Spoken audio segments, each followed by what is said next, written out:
আব্বু উঠো, আজ না তোমার ইন্টারভিউ আছে। কয়টা বাজে আব্বু? প্রায় 9টা। কি? এই যে দেখো।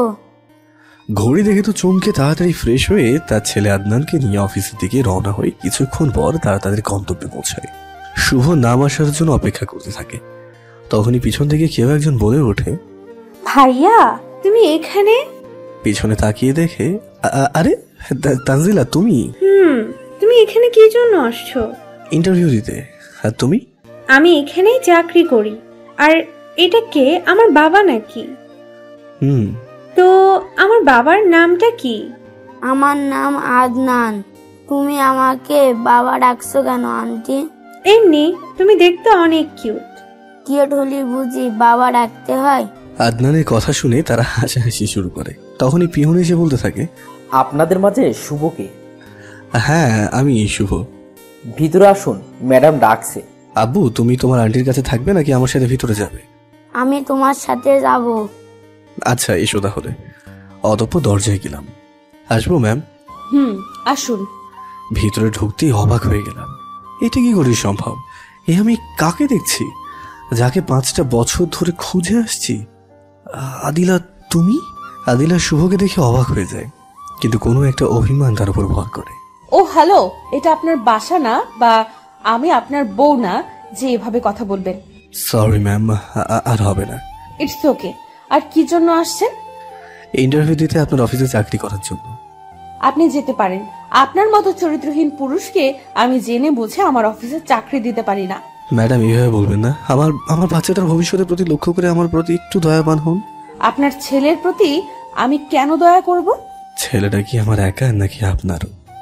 আমার স্বামী আর ছেলে উভয়ই মরে গেছে যেদিন আমাকে সে ঘাট ধাক্কা দিয়ে মাঝরাতে বাড়ি থেকে বের করে দিয়েছিল। আদিলা এইভাবে বলো না, আমার ভুল হয়েছে। যা শাস্তি তুমি আমাকে দাও, আদনানকে দিও না। আমার চাকরিটা না খুবই দরকার, প্লিজ আদিলা।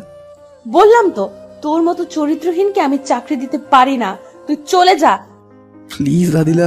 তুই বের হবি নাকি দারোয়ান ডেকে তোর ঘাট ধাক্কা দিয়ে বের করে দিব? আদনান আসো। তখনই আদনান দৌড়ে গিয়ে আদিলার পা ধরে বলল, আন্টি তুমি আমার বাবাকে চাকরি না দিলেও তুমি আমাকে দাও। আমি ছোট মানুষ, কোনো কাজ করতে না পারলেও তো প্রত্যেক দিন আমি সকাল বিকাল তোমার জুতা মুছে দেব। আমাদের টাকার অনেক দরকার, আমার বাবা অনেক অসুস্থ। আদিলা যে কি করবে তার বলার ভাষা সে হারিয়ে ফেলেছে। যে ছেলেটি তার কোলে থাকার কথা, তার ছোট্ট হাতে আদিলার গাল ধরে চুমু খেয়ে বলবে, আম্মু তুমি অনেক পচা, আমাকে আদর করো না। সেই ছোট্ট দুটি হাত তার পা ধরে কাজের কথা বলছে। এগুলোই ভাবছে আর তার চোখ দিয়ে অঝরে অশ্রু ঝরছে। দিবে না আমাকে তোমার জুতা পরিষ্কার করার সুযোগ? আদিলা পিচ্ছে আদনানকে বুকে সাথে জড়িয়ে ধরল। তোকে কিভাবে আমার জুতা পরিষ্কার করাবো আমি? তোর মা হয়ে তোর বাবাকে চাকরি দিতাম যদি একটি বার আজ বলতো, আদিলা আমি তোমাকে অনেক অনেক কষ্ট দিই, আমাকে তুমি ক্ষমা করে দাও, আমি তোমাকে আর কষ্ট দিব না, আমাকে মেনে নাও। আমি তোর বাবাকে মেনে নিতাম, আমার জায়গায় তোর বাবাকে বসাতাম, আগের মতোই তোর বাবাকে ভালোবাসতাম। কিন্তু তোর বাবা যে বড্ড পাষাণ, একটিবারও আমার কাছে ক্ষমা চাইলো না, তার সম্মানটাই বড় মনে করলো আমার থেকে। আমি তোর বাবার মান সম্মান মাটির সাথে মিশিয়ে দেব। তখনই শুভ আদনানকে ধমক দিয়ে বলল, এই আদনান তোমাকে আসতে বলেছি না? আদনান ভয় পেয়ে কোল থেকে নেমে শুভর কাছে যায়। অতঃপর তারা সেখান থেকে চলে যেতেই শুভ তার ছেলে আদনানকে নিয়ে বের হতেই যাবে, তখনই আদিলা বলে উঠল, দাঁড়ান, আমি আপনাকে চাকরি দিতে পারি, তবে একটা শর্তে। আমি আপনার সমস্ত শর্তে রাজি আছি। তাহলে এই পেপারটাতে একটা সাইন দেন। শুভ পেপার হাতে নিয়ে পড়তে থাকে। যতদিন পর্যন্ত আমি আপনাকে চাকরি থেকে বের না করব, ততদিন নিজ ইচ্ছায় চাকরি ছাড়তে পারবেন না। আর আমি যে কাজ করতে বলবো যতক্ষণ পর্যন্ত, ততক্ষণ পর্যন্তই করতে হবে। শুভ এগুলো পড়ে বুঝে যায় আদিলা তাকে দেওয়া কষ্টের প্রতিশোধ নেবে তার থেকে। তবুও শুভ কি মনে করে যেন সাইনটা করিয়ে দিল। আগামী কাল থেকেই কাজে জয়েন করবে। তখন পিচ্ছে আদনান দৌড়ে এসে আদিলাকে জড়িয়ে ধরে বলল, আন্টি তুমি খুব ভালো, আমাদের অনেক উপকার করলে। আব্বুর রিক্সা চালায় আর কষ্ট করতে হবে না, তোমাকে অনেক ধন্যবাদ। আদনান আসো, বাসায় যেতে হবে। আপনি চলে যান, আদনানকে আমি ঠিক সময় পৌঁছে দেব। কিন্তু আদনান তার বাবার কাছে চলে যেতে লাগে। তুমি কোথায় যাচ্ছ? তাহলে কিন্তু তোমার আব্বুকে চাকরি দেব না। আদনান দৌড়ে এসে তখন আদিলাকে বলল, না না, আমি কোথাও যাব না, আমি তোমার কাছেই থাকবো। এই তো গুড বয়। এই, আপনাকে যেতে বলছি না, এখানে দাঁড়িয়ে কি করছেন? আব্বু তুমি চলে যাও, আমি আন্টির কাছে থাকবো। অতঃপর শুভ চলে যায়। তোমার আম্মু কোথায়? না, আব্বুই আমার মা, আমার বাবা। কেন, তোমার মার কি হয়েছে? জানি না, আব্বু বলেছে আমাদের ছেলে কোথায় যেন হারিয়ে গেছে। তোমার আম্মু তো নিজে চলে আসেনি, তোমার আব্বু তাকে বের করে দিয়েছে। আব্বু তাড়াই দিলেই কি যেতে হবে? যদি আমাকে ভালোবাসতো তাহলে কখনোই যেত না। জানো, আন্টি আমাদের পাশের বাসায় আঙ্কেল আন্টিকে অনেক মাইর দেয়। কই, আন্টি তো তার ছেলে কোথাও তো রেখে যায় না, তবুও আন্টি তার ছেলেকে অনেক আদর করে। তো আমার মা যদি আমাকে আদর করতো তাহলে কখনোই আমাকে ছেড়ে যেত না। বলো আন্টি, আমি কি দোষ করেছিলাম যার জন্য আম্মু আমাকে ছেড়ে চলে গেছে? আমি যদি আমার মাকে কোনোদিন আমাদের কাছে ফিরে আসে তাহলে কখনোই আমি তাকে আম্মু বলে ডাকবো না। আদনানের পিচ্ছে মুখের অভিমানের কথাগুলো শুনে আদিলা চোখ দিয়ে অঝরে অশ্রু বের হয়ে আসে। তুমি কান্না করছো কেন আন্টি? আন্টি জানো, তোমাকে না আমার আম্মুর মতোই দেখা যায়। একটি বার আমাকে আম্মু বলে ডাক বাবা। আমি তোমাকে আম্মু কেন ডাকবো?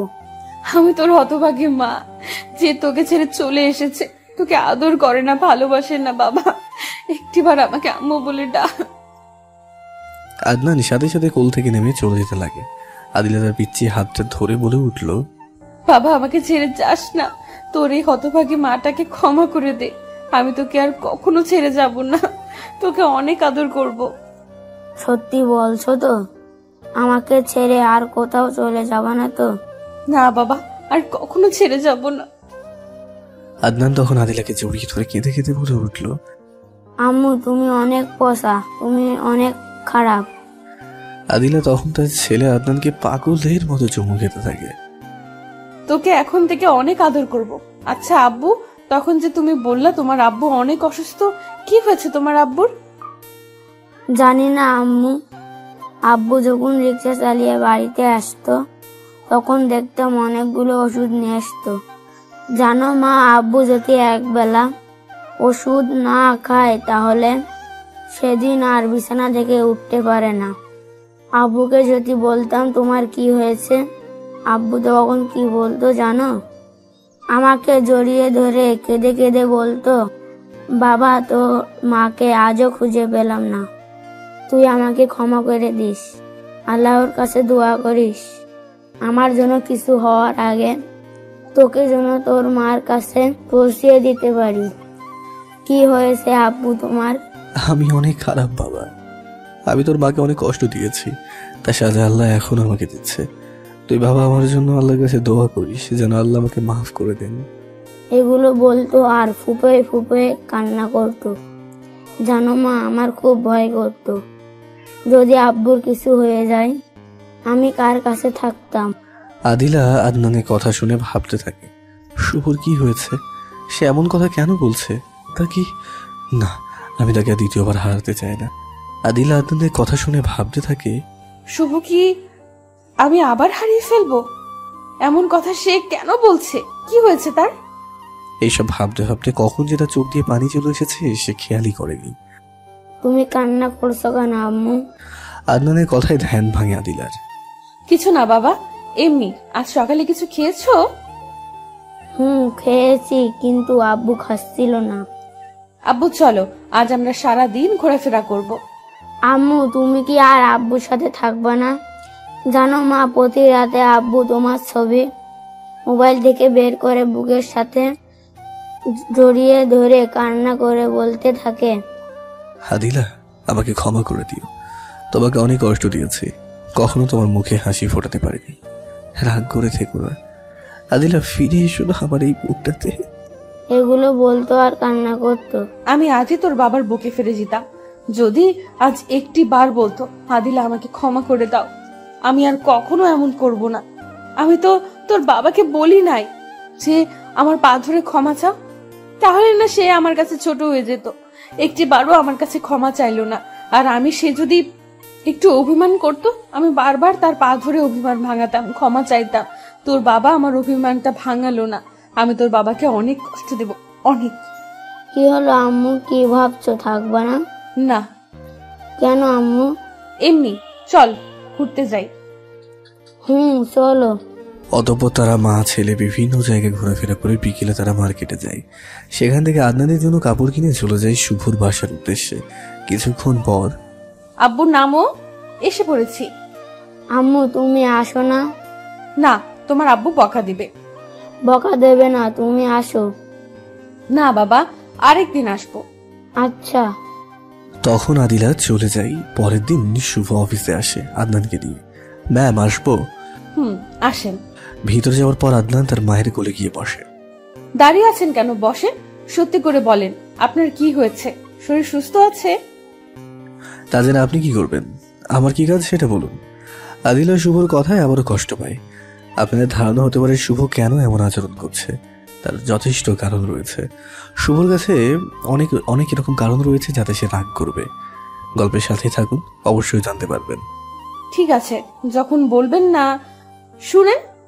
আপনার কাজ হলো আদনানকে প্রত্যেক দিন স্কুলে দিয়ে আসবেন আর নিয়ে আসবেন, আর সমস্ত অফিস সকাল থেকে বিকাল পর্যন্ত ঝাড়ু দিবেন। ম্যাম, এত বড় অফিস আমি একা ঝাড়ু কেমন ভাবে দেব? তা আমি জানি না। আমার কাজ ঠিকঠাক হলেই হলো, না হলে একটাও চর মাটিতে পড়বে না, সবগুলোই আপনার গালের মধ্যে পড়বে। ও আরেকটা কথা, এগুলো শেষ করে আমার বাসার যাবতীয় কাজ করতে হবে যতক্ষণ শেষ না হয়। শুভ বোঝা যায় যে আদিলা তাকে কষ্ট দিতে চায়।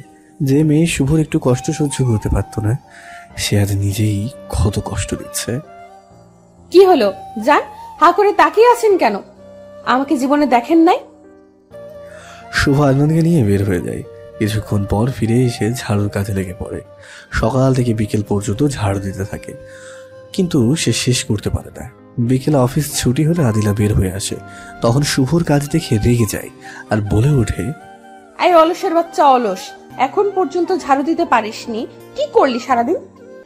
কোনো উত্তর দিতে পারে না। ঘামে তার শরীরটা ভিজে একাকার হয়ে আছে। চল আমার সাথে।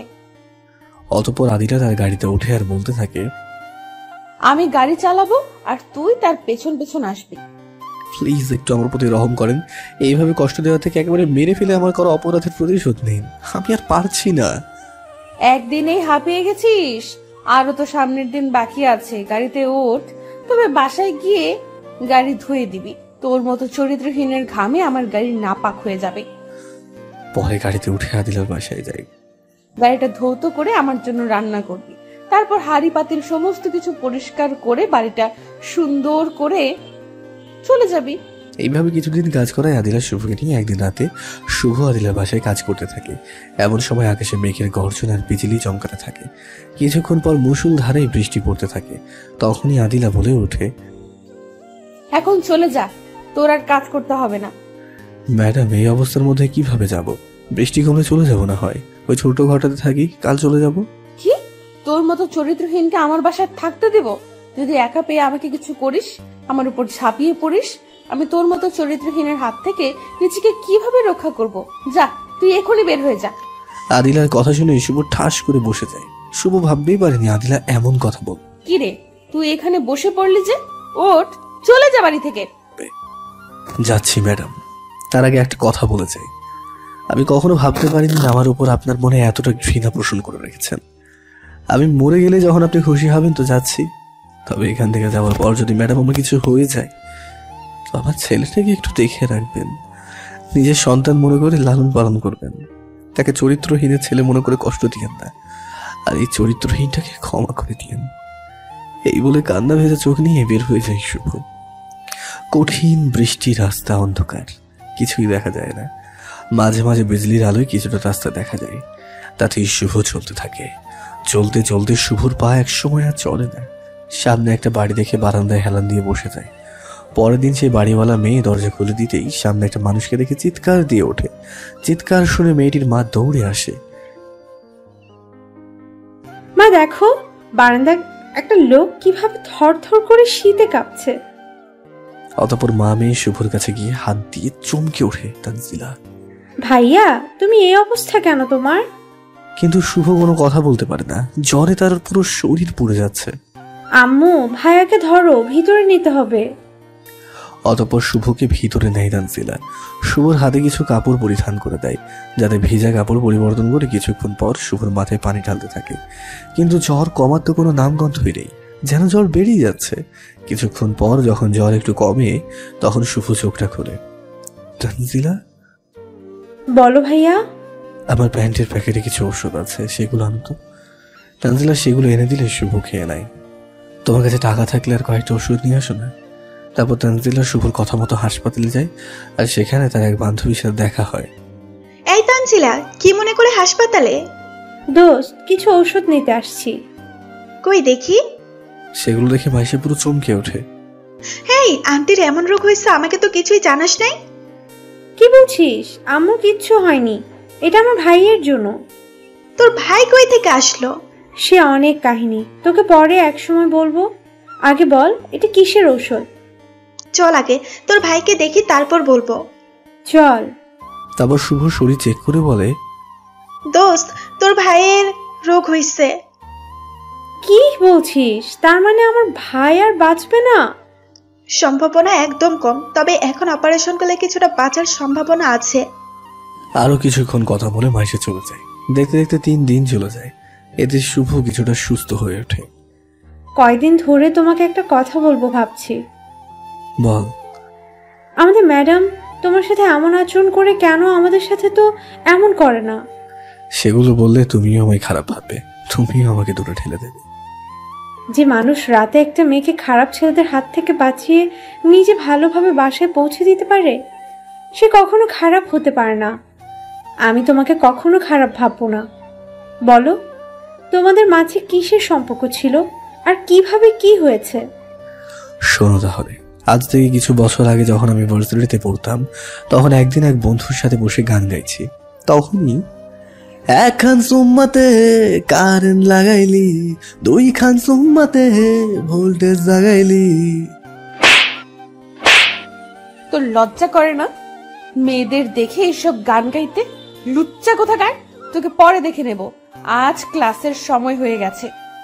যদি তোকে এরপর এমন টিস করে মেয়েদের নিয়ে গান গাইতে দেখি, তাহলে তোর হাত পা ভেঙে গলায় ঝুলায় দিব। শুভ মেয়েটি যাওয়া দিকে হাঁ করে তাকিয়ে আছে। এইটা কি হলো দোস্ত? এই পিচ্চি মেয়েটা কে, যা আমার মতো একটা ভদ্রপোলার গালে কিস করে চলে গেল? তুই এই 7 দিন ভার্সিটিতে আসিস নাই, আর এই 7 দিনে মেয়েটি নতুন এসে রাজত্ব চালাইতেছে। মেয়েটিকে দেখে সব ছেলেরাই ভয় পায়। জানোস কি জন্য? কোনো ছেলে যদি কোনো মেয়েকে টিস করে, সেটি আদিলা সহ্য করতে পারে না, সেজন্য তার হাত পা ভেঙে হাসপাতালে ভর্তি করে দেয়। আদিলা মালটা আবার কে রে? যে তোমার গালে ঠাস ঠাস করে 2টা চুম্বা দিল, তার নাম আদিলা তাবাচ্ছুম মিম। দোস্ত, তুই তো তাকে দেখেই টিস করছিস। আল্লাহ জানে তোর অবস্থা কি করে। শালা কিভাবে তার সাথে প্রেম করা যায় সেটা না বলে আমাকে ভয় দেখাচ্ছিস এখন? হ্যাঁ, পরে এখান থেকে। কি? সে তো 4 বছরের জুনিয়র, সবেমাত্র ইন্টারে পড়ে। পিচ্চির চড় খেয়ে তোর মাথার তার সব গেছে শালা। সেদিন একটা ছেলে তাকে প্রপোজ করেছিল, আদিলা তাকে উল্টো করে বেঁধে লাঠি থেরাপি দিছে, আর তুই বলছিস কিভাবে তার সাথে প্রেম করবি? ভালোভাবে চলাফেরা করতে চাস তো তার থেকে মাপ চেয়ে নিস। 4 বছরের ছোট কি হয়েছে? সত্যি বলছি দোস্ত, তাকে হেভি ক্রাশ খাইছি। খাইছিস ভালো কথা, ভালো করে গিল, যাতে মুখ থেকে আর বের না হয়। এই তোর ঘ্যানোর বন্ধ কর, চল, ক্লাসের সময় হয়েছে। অতঃপর ক্লাস করে চলে যাই শুভ। বাসায় গিয়ে ভালো থাকে। যদি মেয়েটাকে নিজের করে পেতাম। কি সুন্দর তার হরিণীর মতো চোখ, আহা, তার কি সুন্দর লম্বা লম্বা চুল। মাইয়াটা আমার মনটাই চুরি করছে রে। এইসব ভাবতে ভাবতেই শুভ ঘুমিয়ে যায়। পরের দিন শুভ ভার্সিটিতে গিয়ে দেখতে পাই আদিলা তার বান্ধবীদের সাথে গল্প করছে। শুভ তাদের কাছে গিয়ে, ছোট আপু আমাকে মাফ করে দিয়েন প্লিজ। আই বুইরা বান্দর, আমি তোর আপু লাগি? শোন, তোকে মাফ করতে পারি, তবে একটি শর্তে। কি শর্ত? মাঠের মাঝখানে 500 বার কান ধরে উদ্বাস করবি আর বলবি যে আর কোনো দিন এমন করব না। এটা আমি পারবো না। আমি তোমার বড়, আর আমার উপর একটু রহম করো। আচ্ছা, তাহলে ওই মেয়েটির ঠোঁটে গিয়ে কিস করবি, তাহলে তুই মাফ পাবি। মেয়েটির দিকে তাকাতেই ও মাগো, এই উগান্ডা কালো হাতে ছোটে কিস করলে টানা 6 মাস আমার পেট খারাপ থাকবে। আমি এটা পারবো না। দাঁড়া, তাহলে তোকে কিছু থেরাপি দেই। আদিলা কাছে আসতে শুভ তার হাত ধরে হ্যাঁচকা টান দিয়ে বুকের সাথে মিশিয়ে দেয়, আচ্ছা আর ঠোঁট এক করে দেয়। তারপরেই তো শুভ 5 মিনিট পর ছেড়ে দিয়ে বললো, কেসটা হেভি লাগলো, আরো লাগলে বলিও। এই বলে চলে গেল শুভ। এটা কি হলো? কি আর হবে, ফ্রিতে সিনেমা দেখলাম। যাই বলিস আদিলা, তোদের দুইজনের লিপ কিসটা না পুরো রোমান্টিক একটা মুভির মতো ছিল। এই যে দেখ। মোবাইলে তোলা ভিডিও বের করে আদিলা তার হাত থেকে মোবাইলটা নিয়ে ভিডিওটা ডিলিট করে দেয়। শালার ব্যাটাকে পরে বোঝাবো আমাকে সবার সামনে কিস করার মজা। চল এখন ক্লাসে যাই। অতঃপর তারা ক্লাসে যায়। ক্লাসে গিয়ে পড়তে থাকে আদিলা, কিন্তু কিছুতেই পড়াতে মন বসাতে পারে না। চোখের সামনে শুধু শুভর কিস করা দৃশ্যগুলো ভেসে ওঠে। এইভাবে কিছুদিন কেটে যায়। রাতে ঘুমোতে যায় আদিলা, তখনই আবার মনে পড়ে যায় সকালে সেই ঘটনা। এই বাস করতে থাকে সে, ঘুমোতেই পারে না। সারা রাত পার করে সকালে আদিলা একটা হকি স্টিক নিয়ে স্কুলে বসে থাকে শুভর আসার অপেক্ষায়। কিছুক্ষণ পর শুভ স্কুলে আসতেই আদিলা শুভর কলা চেপে ধরে একটা ঝোপের ঝাড়ে নিয়ে গিয়ে বাগানের পাশে নিয়ে বসে পড়ে। আমাকে মাফ করে দাও, আমার ভুল হয়ে গেছে। তোকে তো মাফ করবই, আগে কিছু থেরাপি দেই। শুধু তোর জন্য সারা রাত আমি ঘুমাতে পারি নাই। আমার কত আশা ছিল এই ঠোঁটে সর্বপ্রথম আমি আমার বয়ফ্রেন্ডকে কিস করব, কিন্তু তুই আমার সমস্ত আশায় পানি ঢেলে দিলি। মাফ করে দাও প্লিজ, আর করবো না কখনো। মাফ করতে পারি এক শর্তে। কি শর্ত? তুই 2 হাতে আমার মাথা ধর। মায়ের দেবে যে? না, মারবো না। অতঃপর শুভ আদিলার 2 হাতে 2 গাল ধরে। এখন কিস কর। কি কিস করবি না তো দিলাম পায়ে বাড়ি। শুভ মনে মনে বলে, সুযোগ হাতছাড়া করতে নেই। তারপর শুভ ভয়ে তার ঠোঁটটা আদিলা ঠোঁটের সাথে লাগিয়ে দেয়। 5 মিনিট পর ছেড়ে দেয়, আর দুজন হাঁপাতে থাকে। এখন তুই আমাকে প্রপোজ কর। গতকাল তো ঠিকই বলছিস আমাকে দেখে নাকি ক্রাশ খাইছিস। শুভ অবাক চোখে তাকিয়ে আছে। এই গুন্ডি মেয়ে তার কাছে এমনি ধরা দিচ্ছে। শুভ মনে মনে ভাবতে থাকে, আমি তাকে দেখে ক্রাশ খেয়েছি সেটা আদিলা কেমনে জানলো? আর সে আমার সাথে এমন ব্যবহার করছে কেন? সে কি আমার মতোই প্রথম দেখায় আমাকে ভালোবেসে ফেললো নাকি নাকি কোনো নাটক করছে আমাকে ফাঁসানোর জন্য? এই এইভাবে ড্যাব ড্যাব করে তাকিয়ে আছিস কেন? আগে প্রপোজ কর, পরে অনেক সময় দেখার জন্য পাবি। আদিলার কথা শুনে মনে মনে শুভ অনেকই খুশি হয়। আমি তো প্রপোজ করতে পারি না। যেভাবে পারোস সেভাবেই কর। আচ্ছা আচ্ছা করছি, বাট কি দিয়ে করবো? আমার কাছে তো কোনো ফুল টুল কিছু নেই। ওই দেখ, একটা লোক ফুলকপি নিয়ে যাচ্ছে, সেটা দিয়ে করবি। শুভ দৌড়ে কপি নিয়ে আসতে যাই, আর আদিলা, এইবার তোর মজা বোঝাবো। আমাকে কিস করার আগে প্রপোজটা কর। আমি তোমাকে ভালোবাসি আদিলা। আমি যদি গাছ হই তুমি হবে কলি, আমি যদি কলি হই তুমি হবে ফুল, তুমি যদি ফুল হও আমি হব ভ্রমর, তোমার থেকে মধু নিয়ে শরীরে দেব কামড়। আমি তো বললাম আমি জানি না, তাহলে কিভাবে করব? শুধু বল আমি তোমাকে ভালোবাসি, কখনো ছেড়ে যাব না। আচ্ছা করছি। আমি যেদিন তোমায় প্রথম দেখি সেদিন থেকেই শুধু এটা ভেবে এসেছি, কিভাবে তোমাকে আপন করে নেব, কি করলে আমি তোমার ভালোবাসা পাবো। আদিলা, তোমার হাত দুটি আমায় ধরতে দেবে, যে হাত ধরে দুজনে এক অজানা পথে হাঁটবো, যেই পথে শুধু তুমি আর আমি থাকবো, আর মাঝে থাকবে শুধু অফুরন্ত ভালোবাসা। আদিলা, হবে কি তুমি আমার রাজ্যের রানী, যে রাজ্যের শাসন থাকবে শুধুই তোমার। তুমি কি হবে আমার বাচ্চার মা? নেবে কি তুমি আমার অগোছালো জীবনটার গোছানোর দায়িত্ব? কথা দিচ্ছি কখনো ভুলে যাব না, সারা জনম ভালোবেসে যাব। আই লাভ ইউ আদিলা, তুমি আমাকে ফিরিয়ে দিও না। আদিলা সাথে সাথে কলার ধরে দাঁড় করিয়ে চড় দিতে যাবে, তার আগে শুভ চোখটা বন্ধ করে নেয়। কিছুক্ষণ পর তার গালে নরম ঠোঁটের ছোঁয়া লাগে। শুভ চোখ খুলতেই আদিলা বলে উঠল, তুমি কি মনে করেছো আমি তোমাকে চড় মারবো? তুমিই বলো আমি এই ইনোসেন্ট চেহারায় কিভাবে আঘাত করি, যে চেহারা দেখে আমি তোমার প্রেমে পড়েছিলাম। আমিও তোমাকে অনেক ভালোবাসি। এই বলে জড়িয়ে ধরে।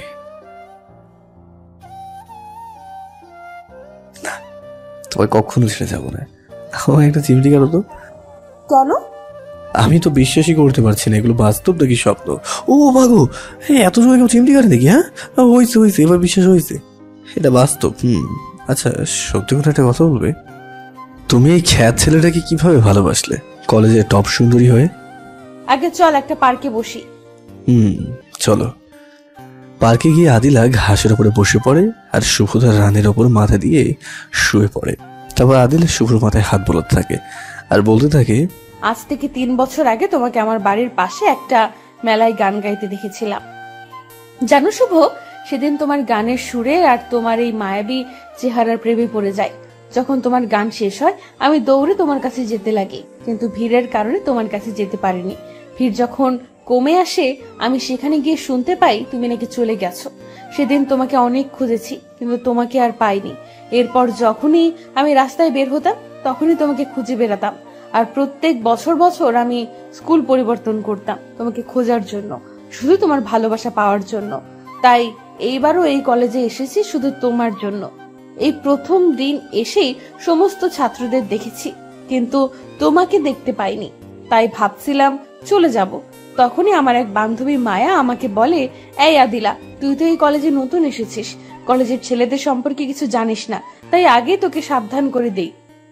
এই বলে মোবাইল থেকে কিছু পিক দেখায়, এইসব ছেলেদের থেকে দূরে থাকবি, না হলে কিন্তু জীবনের 14 আনা তেজপাতা বানিয়ে ফেলবে। কেন রে, এরা কি অনেক খারাপ? না, তাহলে এরা এক একটা ফাজিলের ডিব্বা। এই বান্দরগুলো যাকে ধরে তার জীবনের 12টা বাজিয়ে দেয়। ও আচ্ছা, তারা তো আর আমাকে চিনে না। যেদিন আমার সাথে ফাজলামি করতে আসবে সেদিন বোঝাবো তাদের এই আদিলা কি জিনিস। আচ্ছা মায়া, সবার প্রথম যে ছবিটা দেখালি তার আচার ব্যবহার কেমন? কেন রে, পিক দেখে প্রেমে পড়ে গেলি নাকি? না।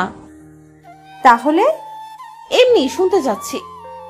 ছেলেটার আচার ব্যবহার আর পড়ালেখা উভয় দিক দিয়ে অনেক ভালো, কিন্তু কিন্তু কি? তার আর্থিক অবস্থা নাই বললেই চলে, আর ছেলেটা প্রচন্ড দুষ্ট। এই দুটা কারণেই তার থেকে দূরে থাকি, নয়তো আগেই তাকে আমার রাজা হিসেবে গ্রহণ করে নিতাম।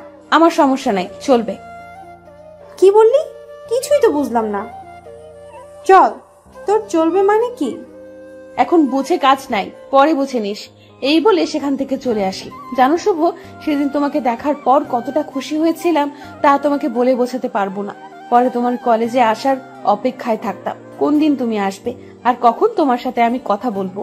পরে সেদিন যখন তুমি কলেজে আসলে আমি তোমার সাথে কথা বলার জন্য তোমার কাছে যেতে লাগি, আর অমনি তুমি আমাকে দেখে গান শুরু করে দিলে, আর তাতেই আমি তোমাকে আমার কাছে আনার সুযোগ পাই।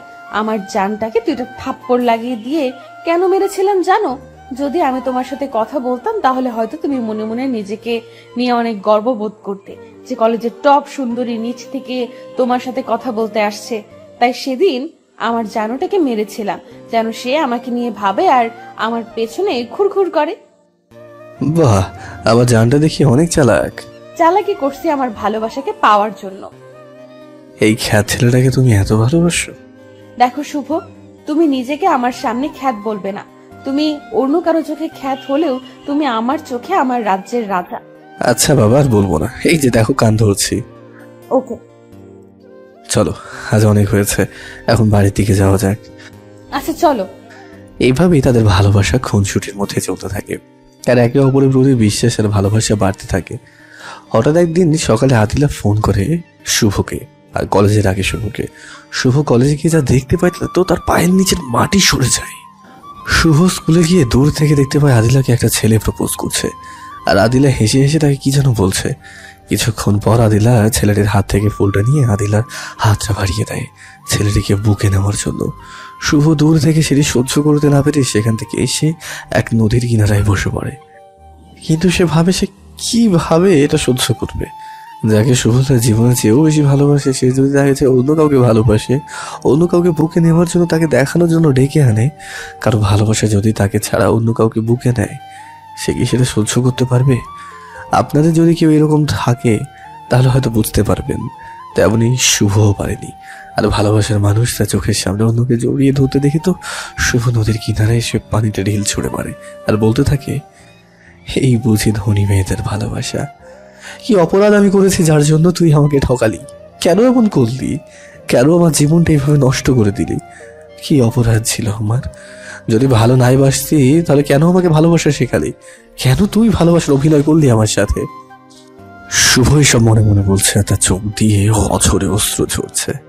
কিছুক্ষণ পর, না, আমি ওই ছলনাময়ের জন্য আর কাঁদবো না। সে যদি আমাকে কষ্ট দিয়ে সুখে থাকতে পারে সে সুখে থাকুক। আমি আর কখনো তাকে আমার এই মুখ দেখাবো না, কখনো না। না, কখনো তাকে আর বলবো না যে তাকে আমি ভালোবেসেছিলাম। কেন ছেড়ে গেলে আমায়? গরিব ছিলাম বলে?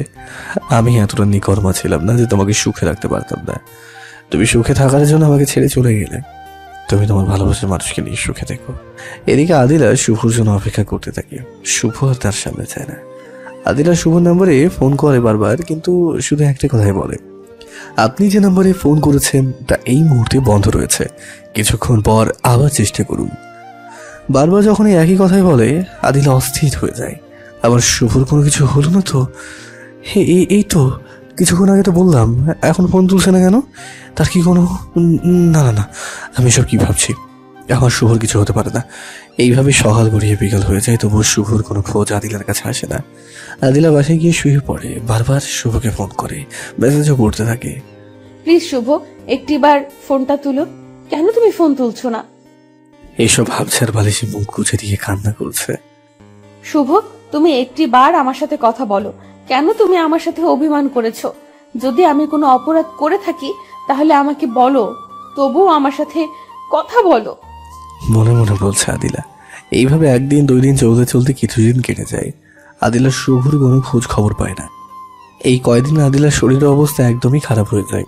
চোখের নিচে কালো দাগ, চুলগুলো এলোমেলো করা, দেখতে কেমন যেন বিশ্রী আকৃতি হয়ে যায় আদিলার। একদিনই সকালে শুভর অপেক্ষায় মন খারাপ করে বসে আছে আদিলা। তখনই তার বান্ধবী মায়া এসে বলল, দেখা দিলা, এভাবে ভেঙে পড়লে হয় না। তুই তো জানিস শুভ গ্রামের ছেলে, হয়তো সেখানে কোনো সমস্যা হয়েছে তাই আসতে পারছে না। তাই বলে কি ফোন বন্ধ করে রাখবে? একটিবারও কি আমার কথা তোমার মনে পড়ে না? তুই জানিস না গ্রামে বিদ্যুতের কি অবস্থা? একদিন থাকলে 7 দিনই থাকে না। তাই হয়তো তার মোবাইলে চার্জ না থাকার কারণে বন্ধ হয়ে গেছে। বুঝলাম, তার মোবাইলে চার্জ নাই। অন্য কারো মোবাইলে কি চার্জ নাই? আমাকে একটিবারও কি ফোন করে তার সমস্যার কথা বলতে পারলো না? আমি কি তার এতই পর হয়ে গেছি? কি মনে করে ও? তার না হয় আমার কথা মনে পড়ে না। আমার কি তার কথা মনে পড়ে না? কুত্তাটা আসুক, এবার বোঝাবো এই আদিলাকে এতদিন কষ্ট দেওয়ার মজা কি। চল কোনো পার্কে থেকে ঘুরে তোর মনটা ফ্রেশ হবে। কতদিন থেকে শুধু একাই বসে আছিস? আচ্ছা চল। আদিলা পার্কে গিয়ে দেখতে পায় শুভ একটা বেঞ্চের উপরে মন খারাপ করে বসে আছে। আদিলা শুভকে দেখা মাত্রই দৌড়ে গিয়ে ছড়িয়ে ধরে কান্না করে দেয় আর বলে, কি হয়েছে তোমার? কেন আমার সাথে দেখা করো না? কেন ফোন বন্ধ রাখছো? আপনার সাহস হয় কি করে আমাকে জড়িয়ে ধরে? আদিলা গালে হাত দেয়। আমার হবু স্বামীকে আমি জড়িয়ে ধরবো না তো কে ধরবে? দেখেন, এইগুলো ফাজলামি বাদ দেন। আর আমি আপনার যোগ্য কখনোই ছিলাম না, আর কখনো হবও না। তাই আমি আপনার সাথে আর কোনো সম্পর্ক রাখতে চাই না। প্লিজ, আপনার কাছে হাত জোর করে বলছি, আপনি এখান থেকে চলে যান। আমি কি কখনো তোমাকে বলছি তুমি আমার যোগ্য না? কেন ছেড়ে যাওয়ার কথা বলছো? সব কথা মুখে বলতে হয় না, কিছু কাজে কর্মে বোঝা যায়। এই বলে শুভ সেখান থেকে চলে যেতে লাগে। আদিলা দৌড়ে গিয়ে শুভর পাটা জড়িয়ে ধরে। প্লিজ শুভ, আমি যদি কোনো ভুল করে থাকি তাহলে আমাকে বলো, আর আমাকে তোমার পিচ্চি বউ মনে করে ক্ষমা করে দাও। তবু ছেড়ে যাওয়ার কথা বলো না। আমি তোমাকে ছাড়া বাঁচবো না, তোমাকে না পেলে মরে যাব। বাহ, কি সুন্দর অভিনয়! পা ছাড়েন বলছি। তুমি আমাকে ক্ষমা না করা পর্যন্ত আমি তোমার পা ছাড়বো না। আমাকে যদি 1 সেকেন্ডের জন্য ভালোবেসে থাকেন তাহলে পাটা ছেড়ে দেন। পা ছেড়ে দিব? কেন আমাকে ব্ল্যাকমেল করছো?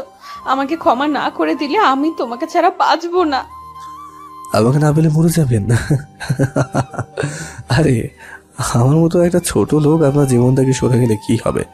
আপনার কি বয়ফ্রেন্ডের অভাব পড়েছে নাকি? কি বলছো এগুলো? বিশ্বাস করো শুভ, তুমি আমার প্রথম ভালোবাসা, তুমি আমার শেষ ভালোবাসা। তোমাকে ছাড়া আর আমি কাউকে ভালোবাসি না। মিথ্যা বলা বাদ দিয়ে আপনি এখান থেকে চলে যান। আমি যদি সেদিন নিজ চোখে না দেখতাম তাহলে হয়তো বিশ্বাসই করতাম না, কারণ আমি আপনার প্রেমে এতটাই অন্ধ ছিলাম। কি দেখছো তুমি? কেন আমাকে অবিশ্বাস করছো? আমি সত্যিই তোমাকে ছাড়া কাউকে ভালোবাসি না। সেদিন ছেলেটা যখন আপনাকে প্রপোজ করলো, আপনি তখন হাসি মুখে তার প্রস্তাব গ্রহণ করেননি, তাকে জড়িয়ে ধরেননি। বলেন কথা। শুভর কথা শেষ করতে না করতেই তার কলার ধরে বলল, কুত্তা, তুই সেদিন সবটাই না দেখি কেন আমাকে অবিশ্বাস করলি? কেন আমাকে এতদিন কষ্ট দিলি? কেন আমাকে কাঁদালি? বল। শুভ আদিলার এমন আচরণে ভয় পেয়ে যায়, কারণ সে ভালো করেই জানে যে আদিলা 1 নম্বরের গুন্ডি। আমি সবটাই দেখেছি। আপনি ছেলেটাকে জড়িয়ে ধরেছেন। আপনি আমাকে ছাড়া তাকে কেন জড়িয়ে ধরবেন? যদি তাকে ভালো নাই বাসতেন। এই তোরা ফোনটা দে, আর তোরা এই কুত্তাটাকে শক্ত করে ধর। তাকে কিছু থেরাপি দিতে হবে। তুই পারবি তাকে মারতে, তাকে কষ্ট দিতে? আমি মারবো, আমি তাকে কষ্ট দেব, পরে আমি তাকে আদর করে সব কষ্ট দূর করে দেব। এখন তোকে ধরতে বসি, ধর। তারা শুভকে ধরতেই যাবে, তখনই থাক, আগে নির্দোষ প্রমাণ করে নেই, তারপর তাকে বানাবো। এই বলে আদিলা একটা ভিডিও চালু করে। শুভরও ভিডিওটা দেখেই অবাক হয়ে যায়। আই লাভ ইউ আদিলা, আমি তোমাকে অনেক ভালোবাসি। বিশ্বাস করো আদিলা, তোমাকে আমি যেদিন প্রথম দেখি সেদিনই তোমাকে আমার ভালো লাগে। আস্তে আস্তে এই ভালো লাগা থেকে কখন যে তোমাকে ভালোবেসে ফেলেছি আমি নিজেও জানি না। আমি তোমাকে অনেক ভালোবাসবো, কখনো ছেড়ে যাব না। আমাকে তুমি ফিরিয়ে দিও না। ইমরান, তুমি তো জানো আমি শুভকে ভালোবাসি, তাও আমার জীবন থেকে বেশি। কেন আমার পাগলামি করছো? আমি তোমাকে ভালোবাসতে পারবো না। তাকে তুমি ভুলে যাও। সে তো একটা ছোট লোক, না আছে তার বাড়ি, না আছে তার টাকা পয়সা। তুমি তার কাছে কখনো সুখে থাকতে পারবে না। তোমার কোনো আবদার সে পূরণ করতে পারবে না। তুমি তাকে ভুলে যাও। এই দেখো, আমার সবই আছে, টাকা পয়সা, গাড়ি বাড়ি। তুমি আমার কাছে সুখে থাকবে, তোমার সমস্ত আবদার আমি পূরণ করতে পারবো।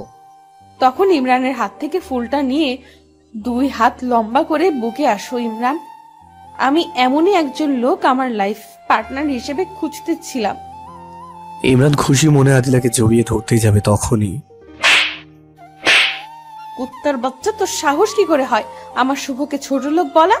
আর আমি কার কাছে সুখী থাকবো না থাকবো সেটা তোকে কেন চিন্তা করতে হবে? তুই আমার কে, আর আমি কি অবুঝ নাকি? আমি আমার ভালো মন্দ কিছুই বুঝবো না? নিজের ভালো তো পাগলেও বোঝে। শোন, তোকে যদি আবার কোনো দিন আমার সামনে দেখি তাহলে তোর হাত ভেঙে গলায় ঝুলায় দেব। কাজটা তুমি একদমই ভালো করলে না। দেখে নিও, আমি তোমাদের দুজনকে কখনো একসাথে থাকতে দিব না। তোমাদের কখনো সুখে সংসার করতে দিব না। যা যা, তুই যা পারিস তা করিস। কখনো তুই আমাদের মাঝে ফাটল সৃষ্টি করতে পারবি না। তুই যদি কখনো আমাদের পৃথক করতে পারিস, শুভ কখনো ভুল করে দরকার পড়লে আমি তার কাছে ক্ষমা চাইব, তবুও কখনো তাকে ছেড়ে দিব না। সেটা দেখা যাবে। এই বলে সে চলে যায়। আদিলা তখন শুভর হাত থেকে মোবাইলটা কেড়ে নেয় আর বলে ওঠে, কুত্তা, দেখছস তো আমি কাকে ভালোবাসি? আমাকে ভুল বুঝে এতদিন কেন কষ্ট দিলি, কেন কাঁদালি? যা, তোর সাথে ব্রেকআপ। আজ থেকে তুই আমার সাথে কোনো যোগাযোগ রাখবি না, আমার সামনে কখনো আসবি না, আমার ফোনে বা মেসেজ করবি না। এই বলে চলে যেতে লাগতো। ঠিক আছে, ভালো থেকো, বাই। এই বলে পিছন দিক থেকে চলে যেতে লাগে। তখনই আদিলা পিছন থেকে জড়িয়ে ধরে পিঠে কিল ঘুষি দেয় আর কেঁদে কেঁদে বলে উঠলো, আমাকে তোর কষ্ট দিতে খুব ভালো লাগে, তাই না? আমি তোকে আমার জীবন থেকে বেশি ভালোবাসি, এটা প্রকাশ করেছি, এর জন্য আমাকে বারবার কষ্ট দেয়। আমাকে ক্ষমা করে দাও, আর আমি আর কখনো আমার জানটাকে কষ্ট দেবো না। তুমি তো একবার আমার বাসায় গিয়ে বলতে পারতে, তাহলে তার তো কষ্ট হতো না। বান্দর, তুই তোর বাসা কোথায় সেটা কি আমাকে বলছিস যে আমি তোর বাসায় আমি যাব? তুমিও তো বলোনি। তুই বলিস নাই, তাই আমিও বলি নাই। যাই হোক, আমাকে তুমি ক্ষমা করে দাও। আমি আর কখনো তোমাকে ভুল বুঝবো না, যদিও তুমি আমাকে ছাড়া অন্য কাউকে ভালোবাসো। কি বললি তুই? কি বললি কুত্তা? আমি তোকে ছাড়া অন্য কাউকে ভালোবাসবো? যা, তুই আমার সাথে কখনো কথা বলবি না। এই বলে চলে যেতে লাগে শুভ। অমনি আদিলা আগে টান দিয়ে 4 ঠোঁট এক করে দেয়। প্রায় 5 মিনিট পর ছেড়ে দিয়ে, আমার পিচ্ছিটার বুঝি অনেক অভিমান, এই যে দেখো কান ধরছি, আর কখনো অমন কথা বলবো না। আমাকে ক্ষমা করে দাও না। ক্ষমা করতে পারি একটা শর্তে। বলো তোমার কি শর্ত? এখন থেকে দুপুর পর্যন্ত আমাকে জড়িয়ে ধরে বসে থাকবি আর আমাকে আদর করবি। 2, না হয় আমাকে এই সমস্ত পার্ক কোলে নিয়ে ঘোরাবি। এইগুলো কি কোনো শর্ত হলো নাকি? হ্যাঁ, আমি পারবো না। Thanks, good bye. এই বলে চলে যেতেই শুভ আদিলার কোমর ধরে বুকের সাথে মিশিয়ে 4 ঠোঁট এক করে দিয়ে আদিলা শুভ ঠোঁট পাগলের মতো চুষতে থাকে। 5-10 মিনিট হয়ে যায়, তবুও তাদের ছাড়ার কোনো নামগন্ধ নেই। তখনই মায়া বলে উঠল, এই মেরে ভাই আর বোন, তোরা কি আর ছাড়বি নাকি লিপ কিস করে শহীদ হয়ে যাবি? মায়ার কথায় আদিলা ছেড়ে দিয়ে হাঁপাতে হাঁপাতে বলে উঠল, দেখতেই পারছিস তোর দুলা ভাইয়ের সঙ্গে রোম্যান্স করছি, তো তোরা চোখ বন্ধ করে রাখতে পারিস না? আমি এটা বললাম তাই আমার দোষ হলো? হয়েছে, বলবি কেন? সময় হলে এমনিতেই ছেড়ে দিতাম। বোন, তোর কাছে হাত জোর করে ক্ষমা চাই, আমার ভুল হয়ে গেছে, আমাকে মাফ কর। ভুল করবি কেন আর ক্ষমা চাইবি কেন? দেখ, কতগুলি মানুষ এদিকে তাকিয়ে আছে আর তাদের নিয়ে কি যেন বলছে তোদের, তাই বলছি দেখ আদিলা, যখন তার সাথে এত রোমাঞ্চ করকে মন চায় তাহলে তোরা বিয়ে করে নে। রাতে তোরা মন ভরে রোমাঞ্চ করতে পারবি, এভাবে রাস্তাঘাটে মানুষ খারাপ বলবে। মানুষকে কি বলবো তাতে আমার কোনো যায় আসে না। আর কি বললি বিয়ে? হ্যাঁ, আমরা অতি শীঘ্রই বিয়ে করব। তোর মনে যা চাই তাই করিস। এখন চল ক্লাসে যাই। তোরা যা, আমি আমার জানুটার সাথে আরো রোম্যান্স করব। আচ্ছা তোরা তাহলে থাক, আমরা গেলাম। অতঃপর তারা চলে যায়। তারা চলে যেতেই শুভ বলল, তুমি তাদের একা যেতে দিলে কেন? আমরা তাদের সাথে যেতাম, এখান থেকে কি করব? এই 7 দিন অনেক কষ্টে কেটেছে আমার, তাই সারা দিন আজ তোমার সাথে থাকবো, তোমার সাথে সময় কাটাবো। প্লিজ তুমি না করো না।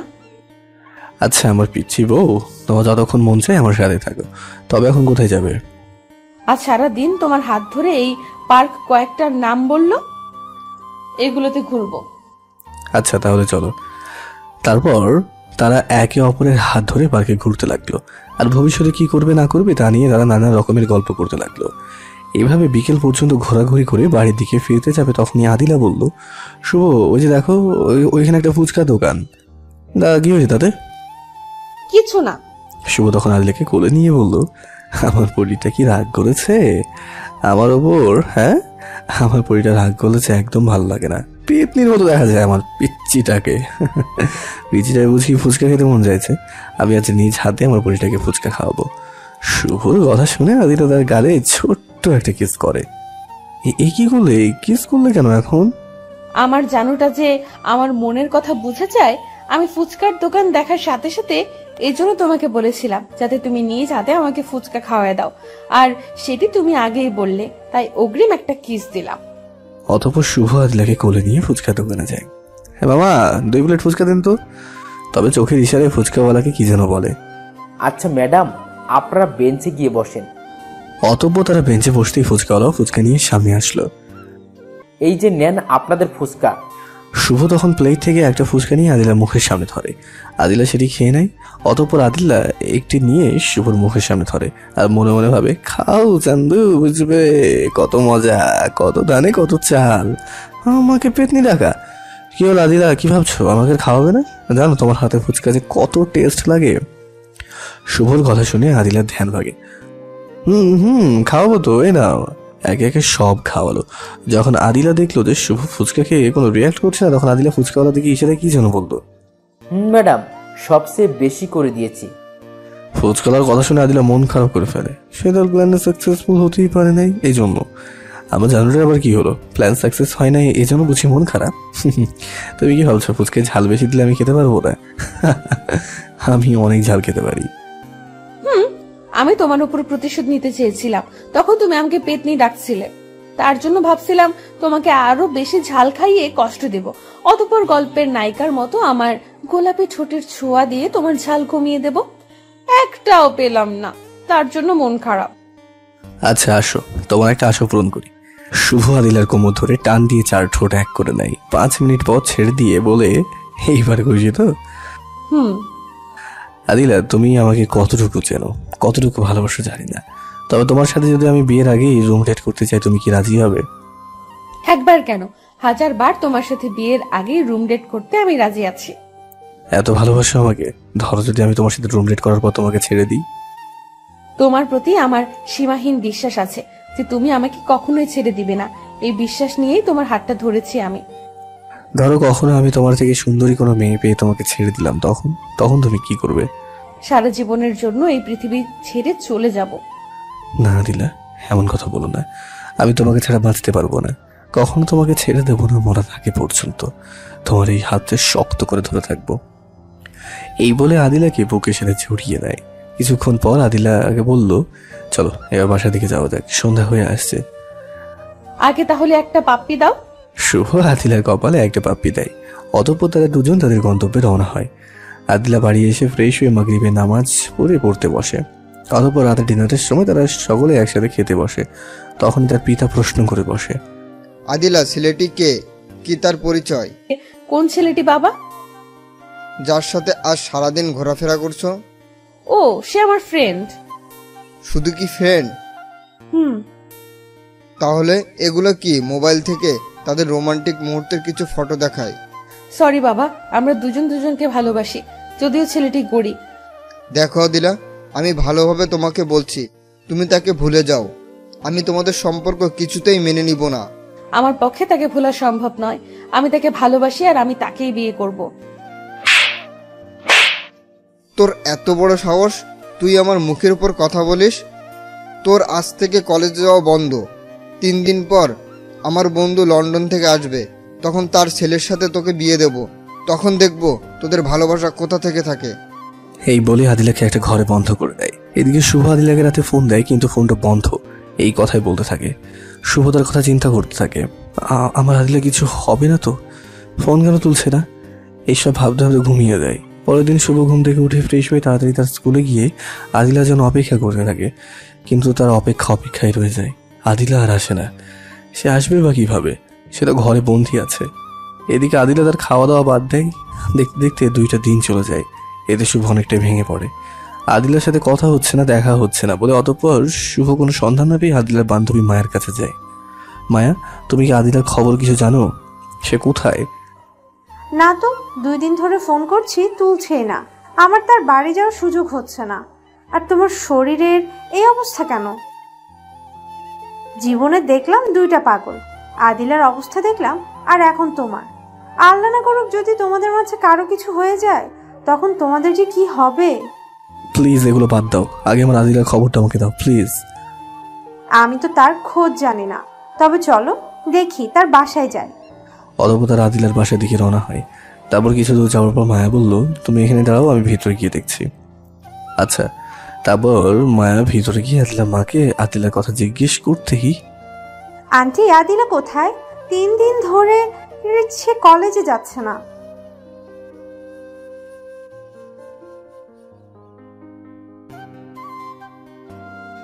আচ্ছা আন্টি, আপনি নিশ্চিন্তে থাকুন, আমি তাকে কোথাও নিয়ে যাব না।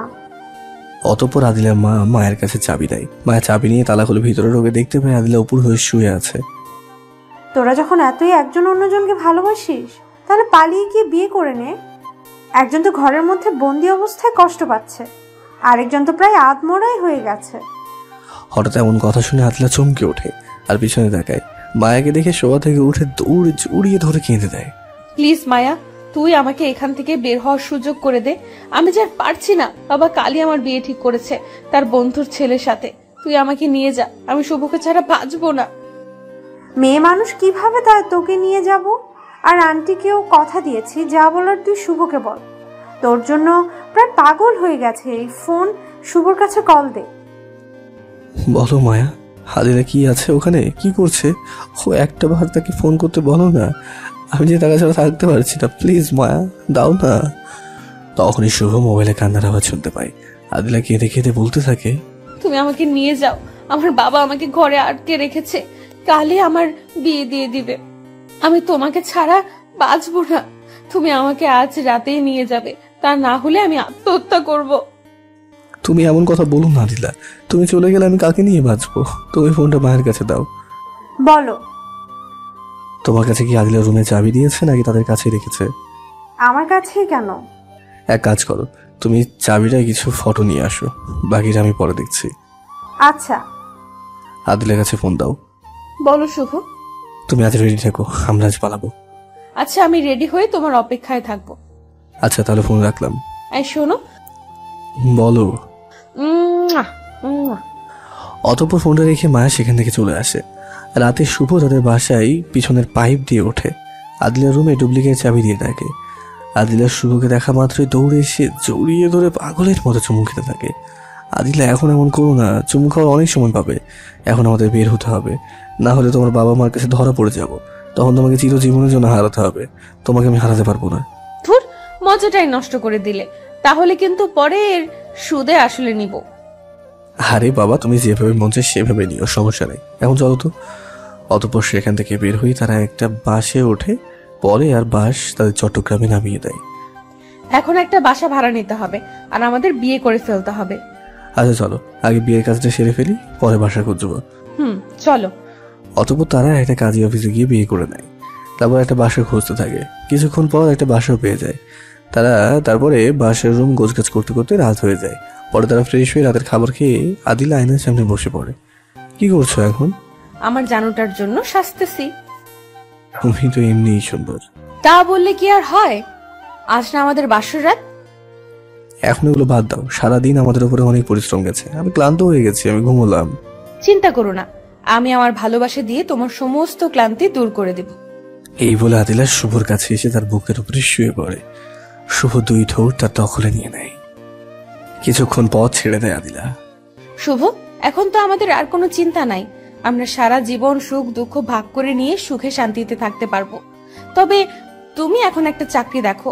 আমার কাছে যে টাকা আছে তা দিয়ে কিছুদিন চলে যাবে। যদি তোমার একটা চাকরি হয় তাহলে আমাদের সুখ শান্তি দেখে কে? আচ্ছা, কাল সকালে চাকরির খুঁজে বের হবো, এখন ঘুমাও। কি বললা? আজ আমাদের বাসর রাত, এত তাড়াতাড়ি কেন আমি তোমাকে আদর করব? তারপর না হয় ঘুম। তখন আদিলা শুভকে শক্ত করে জড়িয়ে ধরে ভালোবাসার অতল সাগরে সাঁতার কাটতে থাকে। পরের দিন সকালে ফ্রেশ হয়ে রাস্তা করে চাকরি খুঁজতে যায়, কিন্তু সারাদিন ঘোরাফেরা করে কোথাও চাকরি পায় না শুভ। এইভাবে কিছুদিন ঘোরাঘুরি করার পর চাকরিটাও হয়ে যায়। তখনই তাদের সংসারে সুখে শান্তিতে ভরে ওঠে। 1 বছর পরে তাদের কোল আলোকিত করে একটি ছেলে সন্তান হয়, তার নাম রাখে আদনান। তখনই তানজিলা বলে ওঠে, ভাইয়া, তোমার গল্প শুনে মনে হলো তোমাদের সংসার সুখে ভরপুর ছিল, তো পৃথক হওয়ার কারণ কি? শুভ আবার বলতে শুরু করলো, যখন আমাদের আদনানের 1 বছর বয়স হয়, তখন আমি যে অফিসে কাজ করতাম তার মালিক একদিন আমাকে ডেকে বলে 10 দিনের জন্য কক্সবাজার ঘুরতে যাবে 10 জন লোক নিয়ে। তখন আমি বাসায় এসে আদিলাকে ঘুরতে যাওয়ার কথা বলি। সে আমাকে যেতে বলে, সে তো জানতো না আমার এই ঘুরতে যাওয়ায় তার ভালোবাসার মধ্যে কাল হয়ে দাঁড়াবে। পরদিন শুভ তার জিনিসপত্র নিয়ে গাড়িতে উঠে বসে। একে একে সবাই গাড়িতে ওঠে, কিন্তু একটা সিট শুভর পাশে খালি থাকে। কিছুক্ষণ পরে একটা সুন্দরী মেয়ে এসে শুভর পাশে সিটে বসে পড়ে, কিন্তু শুভ সেই মেয়েটিকে কখনো তাদের অফিসে দেখেনি। তারপর ড্রাইভার গাড়ি চালানো শুরু করে দেয়। শুভ একবার তাকিয়ে আর চোখ ফেরাতে পারে না। মেয়েটি তার আদিলার থেকেও বহু গুণে সুন্দরী বলে। এই যে মিস্টার, এভাবে তাকিয়ে থাকেন না, প্রেমে পড়ে যাবেন। মেয়েটির কথায় শুভ লজ্জা পায়, তাই মাথা নিচ করে ফেলে। কিছুক্ষণ পর মেয়েটি বলে উঠল, এই যে মিস্টার শুভ, তখন তো খুব মজা নিয়ে আমার দিকে তাকিয়েছিলেন, এখন একটা কথাও বলছেন না যে? কথা বলবেন না আমার প্রেমে পড়ে যাবেন বলে? আপনি বিবাহিত, সেটি আমি জানি। মেয়েটি কথাগুলো কোন নিয়তে বলছে কে জানে। না, এমনি কথা বলছিলাম না। তো আপনি কে? আপনাকে তো কোনোদিন দেখিনি আমাদের অফিসে। আমি কে সেটা আস্তে আস্তে জেনে যাবেন, তবে এতটুকু জেনে রাখেন, আমার নাম তানিয়া। আমি আপনাদের অফিসে কাজ করি, সেটা বাড়ি থেকে কিছু সমস্যার কারণে আসতে পারি না। পরে তারা আরো কিছুক্ষণ গল্প করে একদম ঘনিষ্ঠ হয়ে যায়। কিছুক্ষণ পর তানিয়া বলল,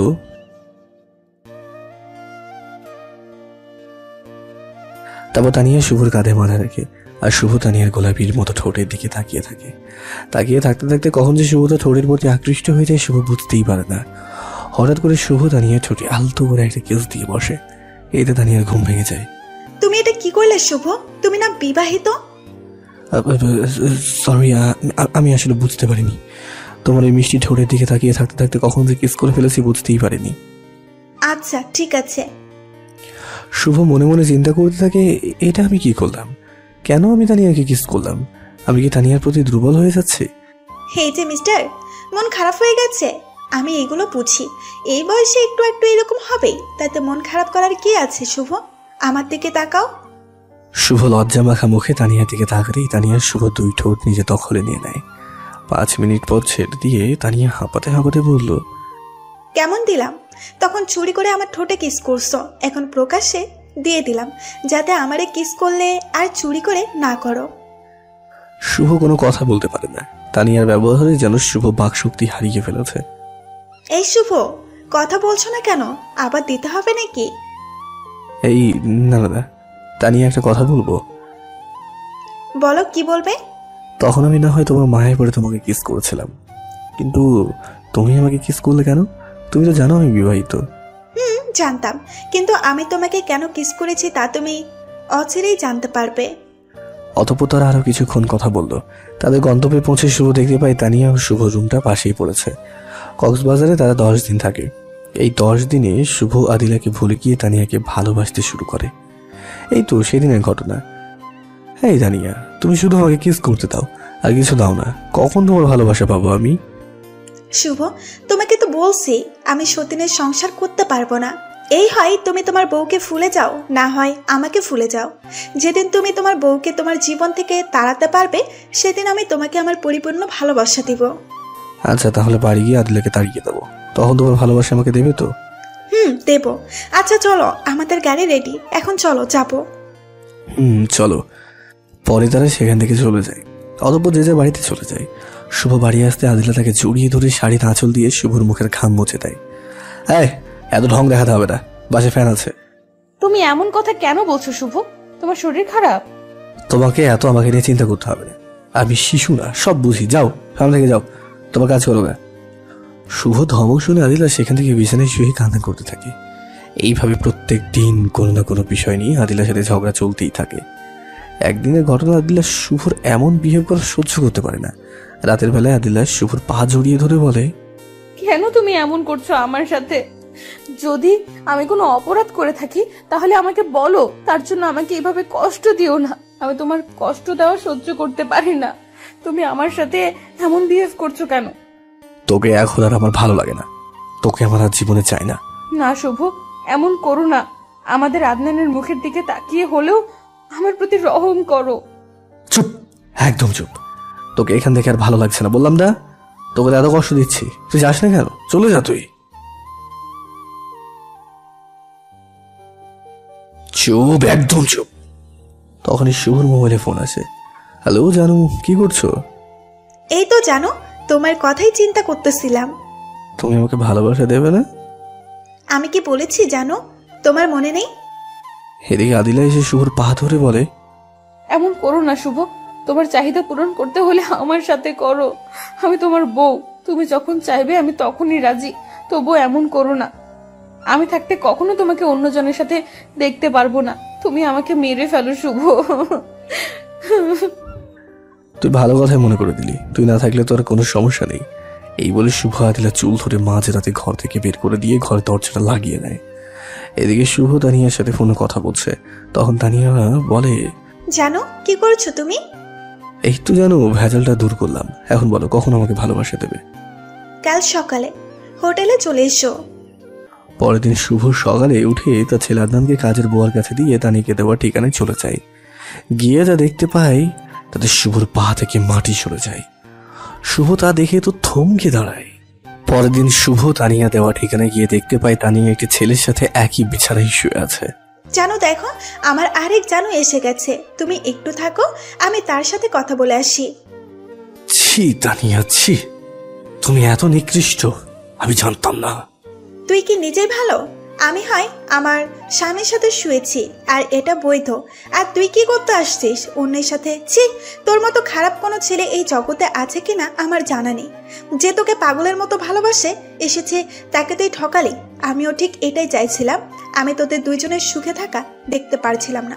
আমি একটা জিনিস ভেবে পাই না যে স্বর্ণের প্লেটে ভাত খেয়ে বড় হয়েছে, সে কত ভালোবাসলে তার মতো গরিব একটা ছেলের হাত ধরে চলে আসতে পারে। জানিস, তোকে সে অন্ধের মতো বিশ্বাস করত। তোদের সম্পর্ক নষ্ট করার জন্য আমি অনেক চেষ্টা করেছি। আদিলাকে তোর নামে মিথ্যে ফ্যাক ভিডিও তৈরি করে দেখিয়েছিলাম, যাতে আদিলা দেখে তোর সাথে সম্পর্ক নষ্ট করে দেয়। কিন্তু সে তোকে এতটাই অন্ধের মতো বিশ্বাস করত, কখনোই এই বিষয় নিয়ে তোকে বলেনি। তার মনে পুরোপুরি বিশ্বাস ছিল যে তুই কখনো ওই রকম করবি না। যখন আমার সমস্ত প্ল্যানে আদিলার কাছে ব্যস্ত হয়, তখন আমি তোকে আমার প্রেমের ফাঁদে ফেলানোর চেষ্টা করি, হ্যাঁ তাতে তুই আমার ফাঁদে পাতিস। কেন এইভাবে আমাদেরকে আলাদা করলে? আমাকে তোমার ভালোবাসার মায়া ফেলে কি অপরাধ করেছিলাম? হ্যাঁ, আমি কি তোমার কোনো ক্ষতি করেছিলাম যার জন্য আমাদেরকে এইভাবে কষ্ট দেওয়ার জন্য উঠে পড়ে লেগেছিলে?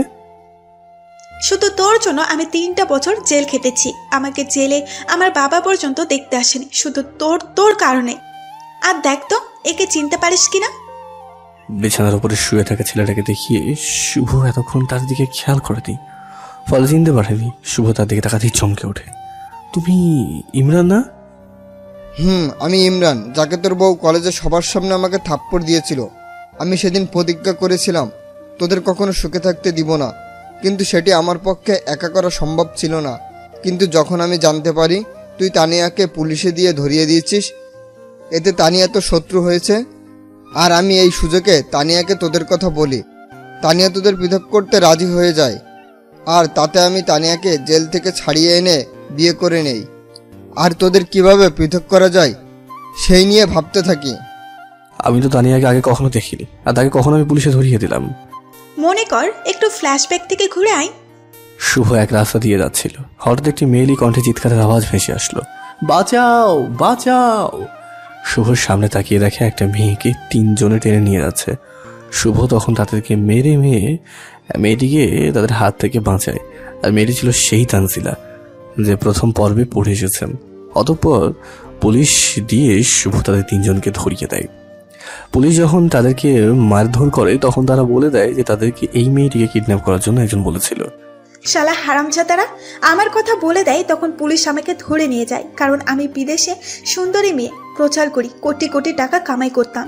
আর এখন আমার বাবাও জানতো, সেই জন্য বাবা আমাকে একবারও জেলে দেখতে যায়নি। শুধু তোর জন্য আমার কত টাকা ক্ষতি হয়েছে, এগুলো প্রতিশোধ নেওয়ার জন্য আমি এত কিছু করেছি, আরো করব। তোকে বেঁচে থাকতে দিব না, তোকে তিলে তিলে কষ্ট দিয়ে মারবো। এদিকে তখনই শুভর মোবাইলে একটা মেসেজ আসে। শুভ মেসেজটা সিন করে দেখতে পায়, হারামজাদা, তুই আমার খেয়ে আমার পরে আমার মেয়েকে ধর্ষণ করার চেষ্টা করেছিস। তুই থাক, আমি পুলিশ পাঠাচ্ছি। তোকে আমার মেয়েকে ধর্ষণ করার ইচ্ছা তোর বের করছি। শুভ মেসেজ দেখেই চমকে যায়, সে কিছুই বুঝতে পারে না। কিরে, মেসেজ দেখে অবাক হচ্ছিস? অবাক হওয়ার কিছু নেই। এই বলে তার মোবাইলে একটা ভিডিও চালু করে, যেখানে দেখতে পাই শুভ তানিয়াকে ধর্ষণ করার চেষ্টা করছে। আমি এই ভিডিওটা বাবাকে দিয়েছি অন্য একটা নাম্বারে, কারণ বাবা তোকে অনেক বিশ্বাস করত। একটা কথা মনে রাখিস, বিপদ যখন আসে সব জায়গায় আসে। সেদিন বাসে তোকে বলেছিলাম না আমার পরিচয় আস্তে আস্তে জেনে যাবে? এখন তোকে পরিচয়টা দিলাম। আর সেই ট্যুরের ব্যবস্থা কথা আমি বাবাকে বলেছিলাম যাতে তোকে ফাঁসাতে পারি। বাবা প্রথমে রাজি ছিল না, যখন আমি বলি যদি তুমি ট্যুরের ব্যবস্থা করো তাহলে সমস্ত খারাপ কাজ আমি ছেড়ে দেব, তখন বাবা রাজি হয়। আর শোন, এখনো তোর কিছু সময় হাতে আছে, তোর ছেলেকে বাঁচা। বাবা পুলিশ তোর ছেলের কাছেই পাঠাইছে, কারণ তুই তোর ছেলেকে ভীষণ ভালোবাসিস। তাকে ধরলে তুই এমনিতেই থানায় যাবি। তানিয়ার কথা শুনে শুভ দৌড়ে বাড়ি চলে যায়। সেখানে কাজের বর থেকে তার ছেলেকে নিয়ে আসতে যাবে, তখনই সামনে শুভ তার ছেলেকে নিয়ে আসতেই সামনে টেবিলের উপর একটা কাগজ দেখতে পাই। শুভ এক হাতে সেটি নিয়ে পড়তে থাকে। আমার প্রিয় শুভ, আমি তোমাকে কতটুকু ভালোবেসেছিলাম জানি না, কিন্তু বিশ্বাস করো, যখন কেউ তোমার নামে আমার কাছে খারাপ ভিডিও পাঠায় তো সেগুলো কখনো বিশ্বাস করতাম না। আমি জানতাম কখনো তুমি এমন করতে পারো না, তাই আমি সেগুলো মিথ্যে বলে আগুন লাগিয়ে দিতাম। কখনো তোমাকে বুঝতে দিতাম না শুভ, তোমার প্রতি আমার মনে কতটা বিশ্বাস পোষণ করেছিলাম তা হয়তো কোনো মেয়ে তার অন্তরে পোষণ করতে পারবে না। তুমি গরিব থাকা সত্ত্বেও আমি সেদিন তোমার হাত ধরে পালিয়ে এসেছিলাম, শুধু এই আশায় তুমি আমাকে সারা জীবন ভালোবাসবে, আমাকে আদর দিয়ে আগলে রাখবে, আমাকে কখনো ছেড়ে যাবে না। কিন্তু কখনো ভাবিনি যে তুমি আমাকে এভাবে মাঝ রাস্তায় একা ফেলে চলে যাবে। আমি জানি না তুমি কোন মেয়ের প্রেমে পড়ে আমাকে তাড়িয়ে দিলে, আমাকে এত কষ্ট দিলে। একদিন তুমি বুঝবে শুভ, সেই মেয়েটি আমার থেকে কখনোই তোমাকে বেশি ভালোবাসতে পারবে না। সেদিন তুমি আমাকে পাগলের মতো খুঁজবে, সেদিন তুমি আমাকে পাবে না, কারণ আমি তখন আকাশের তারা হয়ে যাব, চলে যাব না ফেরার দেশে। আমার ছেলেটাকে তুমি দেখে রেখো, তাকে কখনো মায়ের অভাবটা বুঝতে দিও না, তাকে কখনো কষ্ট দিও না, তাহলে যে আমি মরেও শান্তি পাবো না। সেই একটা কথাটা রাখো, টেবিলের উপর বইয়ের নিচে কিছু টাকা রাখা আছে যা আমি টিউশন করিয়ে পেতাম, সেই টাকাগুলো জমা করে রেখেছিলাম যদি কোনো কাজে লাগে এই জন্য, কিন্তু সেটি আর এ জীবনে হলো না, তাই সেই টাকাগুলো তোমাকে দিয়ে গেলাম। তুমি টাকাগুলি আমার আদনানের পেছনে খরচ করিও, খারাপ কাজে খরচ করিও না। পরিশেষে একটা কথা বলতে চাই শুভ, ভালোবাসি, বড্ড বেশি ভালোবাসি তোমাকে। ইতি অভাগা ভালোবাসা, আদিলা। আপনাদের মনে একটা প্রশ্ন জাগতে পারে, আদিলাকে তো শুভ বের করে দিয়ে দরজা লাগিয়ে দেয়, তাহলে লেখাগুলি লিখলো কখন? আদিলা যেহেতু শুভর বউ ছিল, তাই তার কাছে দরজার চাবি ছিল। আদিলা রাতে সেই চাবি দিয়ে দরজা খুলে সেগুলো লিখেছিল। আচ্ছা চলুন গল্পে ফেরা যাক। শুভ কাগজে লেখাগুলি পড়ে অঝরে কাঁদতে থাকে আর বলে, কেন তুই চলে গেলি? ফিরে আয়, দেখ তো শুভ তোর জীবনে ফিরে এসেছে। আদিলা আর আসে না, আসবি বা কিভাবে? সে তো তখন চলে গেছে। এসব বলে শুভ কান্না করতে থাকে। তখনই তার কানে একটা পুলিশের গাড়ির আওয়াজ আসে। শুভ কান্না বন্ধ করে জানালা দিতে রাখাতেই দেখতে পায় পুলিশ তার বাড়ির দিকে আসছে। শুভ তখন তার ছেলে আদনানকে নিয়ে পিছনের দরজা দিয়ে পালিয়ে যায়। সেখান থেকে পালিয়ে এসে আমি এই শহরে আশ্রয় নিই আর আদিলা দেওয়া টাকা দিয়ে একটা রিক্সা ক্রয় করে সেটা নিয়ে আমার জীবনযাপন করতাম আর আদিলাকে খুঁজে বেড়াতাম। খুঁজতে খুঁজতে আমার জীবনের 5টা বছর অতিবাহিত হয়ে যায়। হঠাৎ একদিন রাস্তায় রিক্সা চালাচ্ছি, তখনই মাথা ঘুরে সেন্সলেস হয়ে যায়। যখন আমার জ্ঞান ফেরে তখন নিজেকে হাসপাতালে আবিষ্কার করি। পরে ডাক্তারের কাছে শুনতে পাই আমাকে মরণ ব্যাধি ক্যান্সার নামক রোগটা আমাকে আক্রান্ত করেছে। ডাক্তার সেদিন বলেছিল আমি মাত্র অল্প কয়েকটা দিন বাঁচব। যখন ডাক্তারের মুখে এই কথাটা শুনি তখন আমার মনে শুধু আদনানের জন্য চিন্তা হতে থাকে, যদি আমার কিছু হয়ে যায় তো আদনান থাকবে কার কাছে, কি খেয়ে বেঁচে থাকবে? তাই প্রত্যেকটা দিন রাতে আদনানকে জড়িয়ে কান্না করতাম আর কি বলতাম সেটা আপনারা জানেন, তাই বললাম না। আর জানিস তানজিলা, যেদিন আদিলাকে পেয়েছি সেদিন যে কত খুশি হয়েছিলাম তা হয়তো বলে প্রকাশ করতে পারবো না। আমি সেদিন আমার করা অপরাধের ক্ষমা আদিলার কাছে চেয়ে নিতাম, কিন্তু বারবার বিবেকটাই বাধা দিয়েছে আর বলেছে তুই কোন মুখে তার কাছে ক্ষমা চাইতে যাস? তুই সারা জীবন তাকে কষ্ট দিয়ে এলি, আবারও কি তাকে কষ্ট দিতে চাস? তুই আর বাঁচবি বা কয়দিন? যদি তার কাছে ক্ষমা চাইতে যাস আর সে ক্ষমা করে যদি আপন করে নেয়, তখন কি সে পারবে তার মৃত্যু সহ্য করতে? তা কখনোই পারবে না। তাই আমি আর আদিলাকে কষ্ট দিতে চাইনি, এই জন্য তার কাছে আমি মাপ চাইনি। তার মানে ঘটনার মূল কারণ হলাম আমি। আমার জন্যই তোমাদের এই অবস্থা। আমি তোমাকে এইভাবে মরতে দিব না। আমি সমস্ত ঘটনা ম্যাডামকে বলে দিব। না তানজিলা, তুমি বলবে না, আমার কসম তোমার উপর। না ভাইয়া, আমি তোমাকে মরতে দিব না, আমি বলবোই। তার মানে তুমি চাচ্ছ আমি তোমাদের জীবন থেকে সরে যাই? যদি এটা না চেয়ে থাকো তাহলে কথা দাও এই কথাগুলি আদিলাকে কখনো বলবে না। তানজিলা শেষে হার মেনে কথা দেয় শুভকে যে আমি এই কথা ম্যাডামকে বলবো না। 3 দিন পর শুভ কিছুটা মানসিকভাবে সুস্থ হয়ে তানজিলার সাথে অফিসে যায়। এই কয়দিন কইছিলি তোর কাজ কি তোর বাপে এসে করবে? দেখ তো অফিসের কি অবস্থা হয়েছে, এক হাঁটু ময়লা জমেছে। শুভ গালে হাত দিয়ে সেখান থেকে চলে এসে ঝাড়ু হাতে নিয়ে কাজ করতে থাকে। এদিকে শুভর বলা ঘটনাগুলি তানজিলা আদিলাকে বলতে চেয়েছিল, কিন্তু যখন সে শুভকে চড় মারতে দেখে তখন সে আর বলার জন্য ইচ্ছে পোষণ করে না। কাকে বলবে সে? যে তারা আঘাত করে কষ্ট দেয় তাকে বলেই বা কি লাভ হবে? তার মনে তো কোনো ভালোবাসাই নেই, আছে শুধুই প্রতিশোধের আগুন। শুভ কাজ করতে থাকে, তখন ছোট্ট দুটি হাত পিছন থেকে জড়িয়ে ধরে। কই ছিল এতদিন আব্বু? আমি আম্মুর সাথে কথা বলি, এই জন্য তুমি আমার উপর রাগ করেছো? আমাকে আদর করো না আব্বু, আমি আর কখনোই আম্মুর সাথে কথা বলবো না।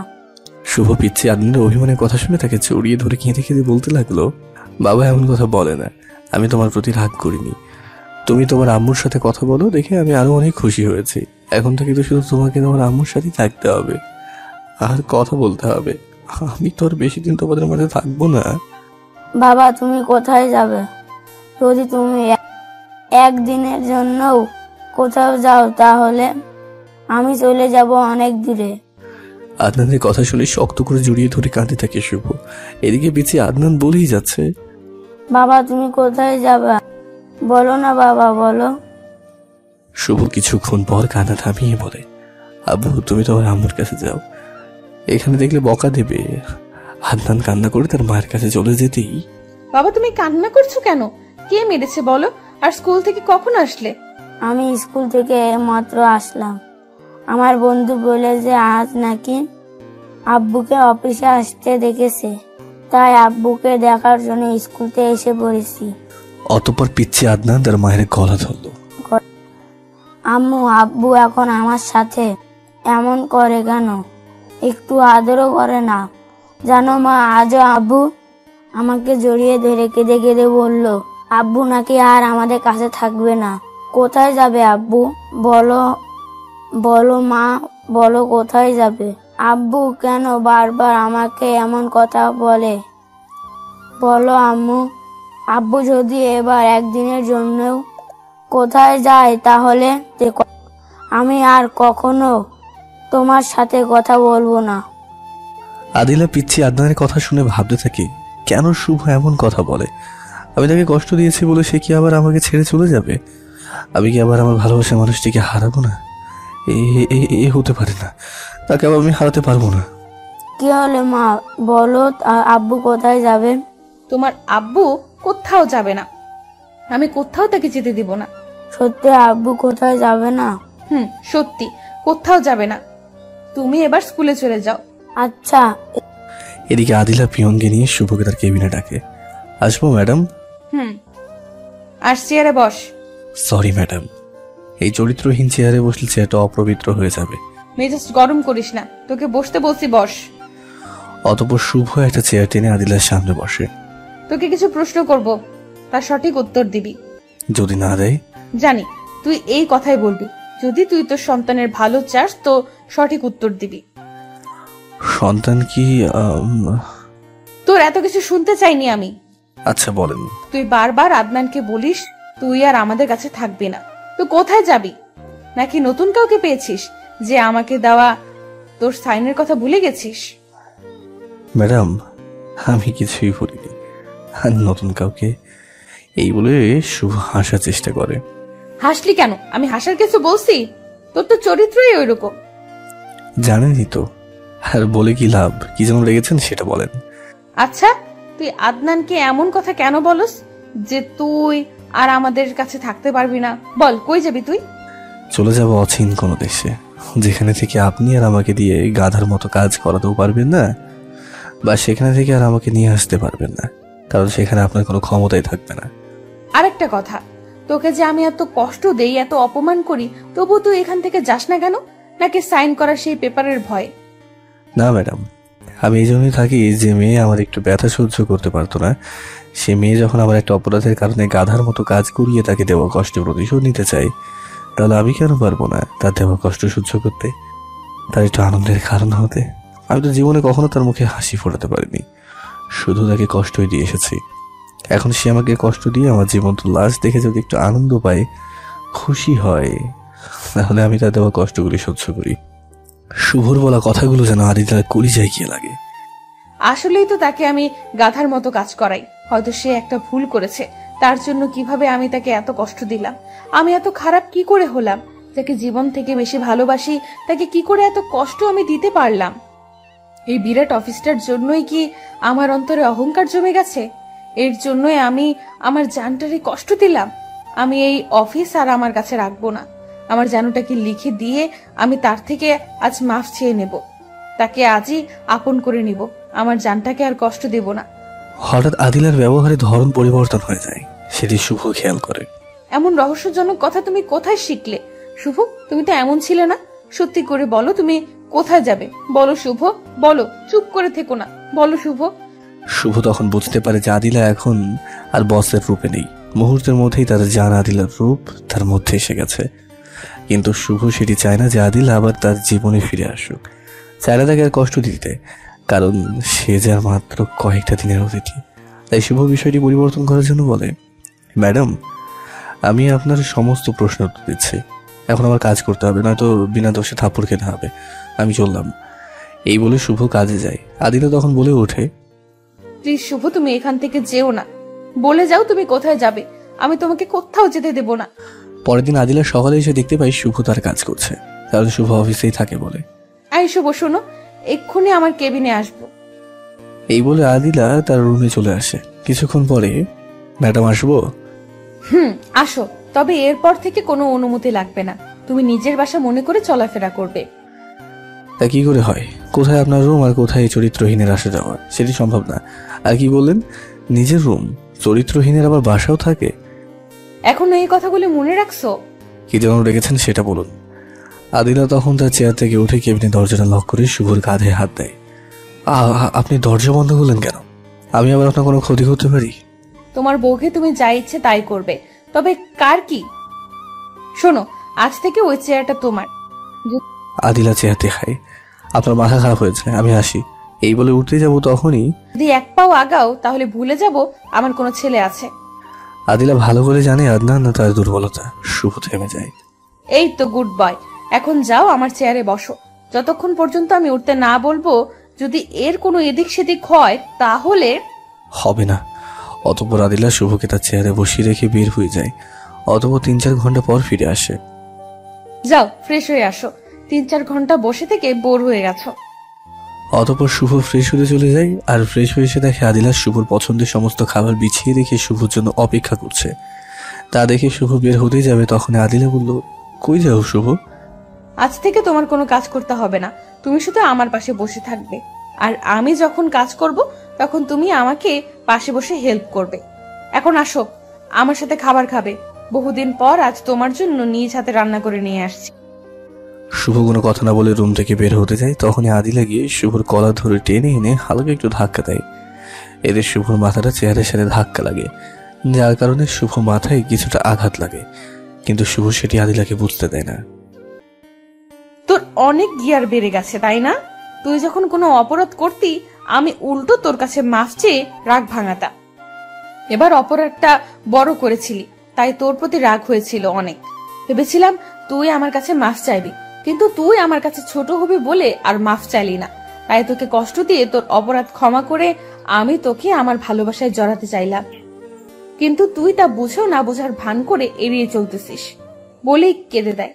কি অপরাধ আমি করেছি যার জন্য আমাকে এভাবে কষ্ট দিচ্ছিস? তোকে ভালোবেসে কি একটু সুখ পাবো না আমি আমার জীবন থেকে? আমার জীবন থেকে তোকে বেশি ভালোবাসাটাই কি আমার ভুল নাকি? তোর জায়গায় অন্য কাউকে ভাবতে পারি না, এটাই আমার অপরাধ। আমি তোর পা ধরছি শুভ, পেছনে যা কিছু হয়েছে তা ভুলে যাও। চলো আবার আমরা নতুন করে নতুন জীবন শুরু করি। আদিলার কথা শুনে শুভ চিৎকার করে বলতে ইচ্ছে করছে, আমাকে ক্ষমা করে দাও, আমি তোমাকে বড্ড ভালোবাসি। আমি আর কখনো তোমাকে কষ্ট দেব না, কখনো তোমাকে ছেড়ে কোথাও যাব না।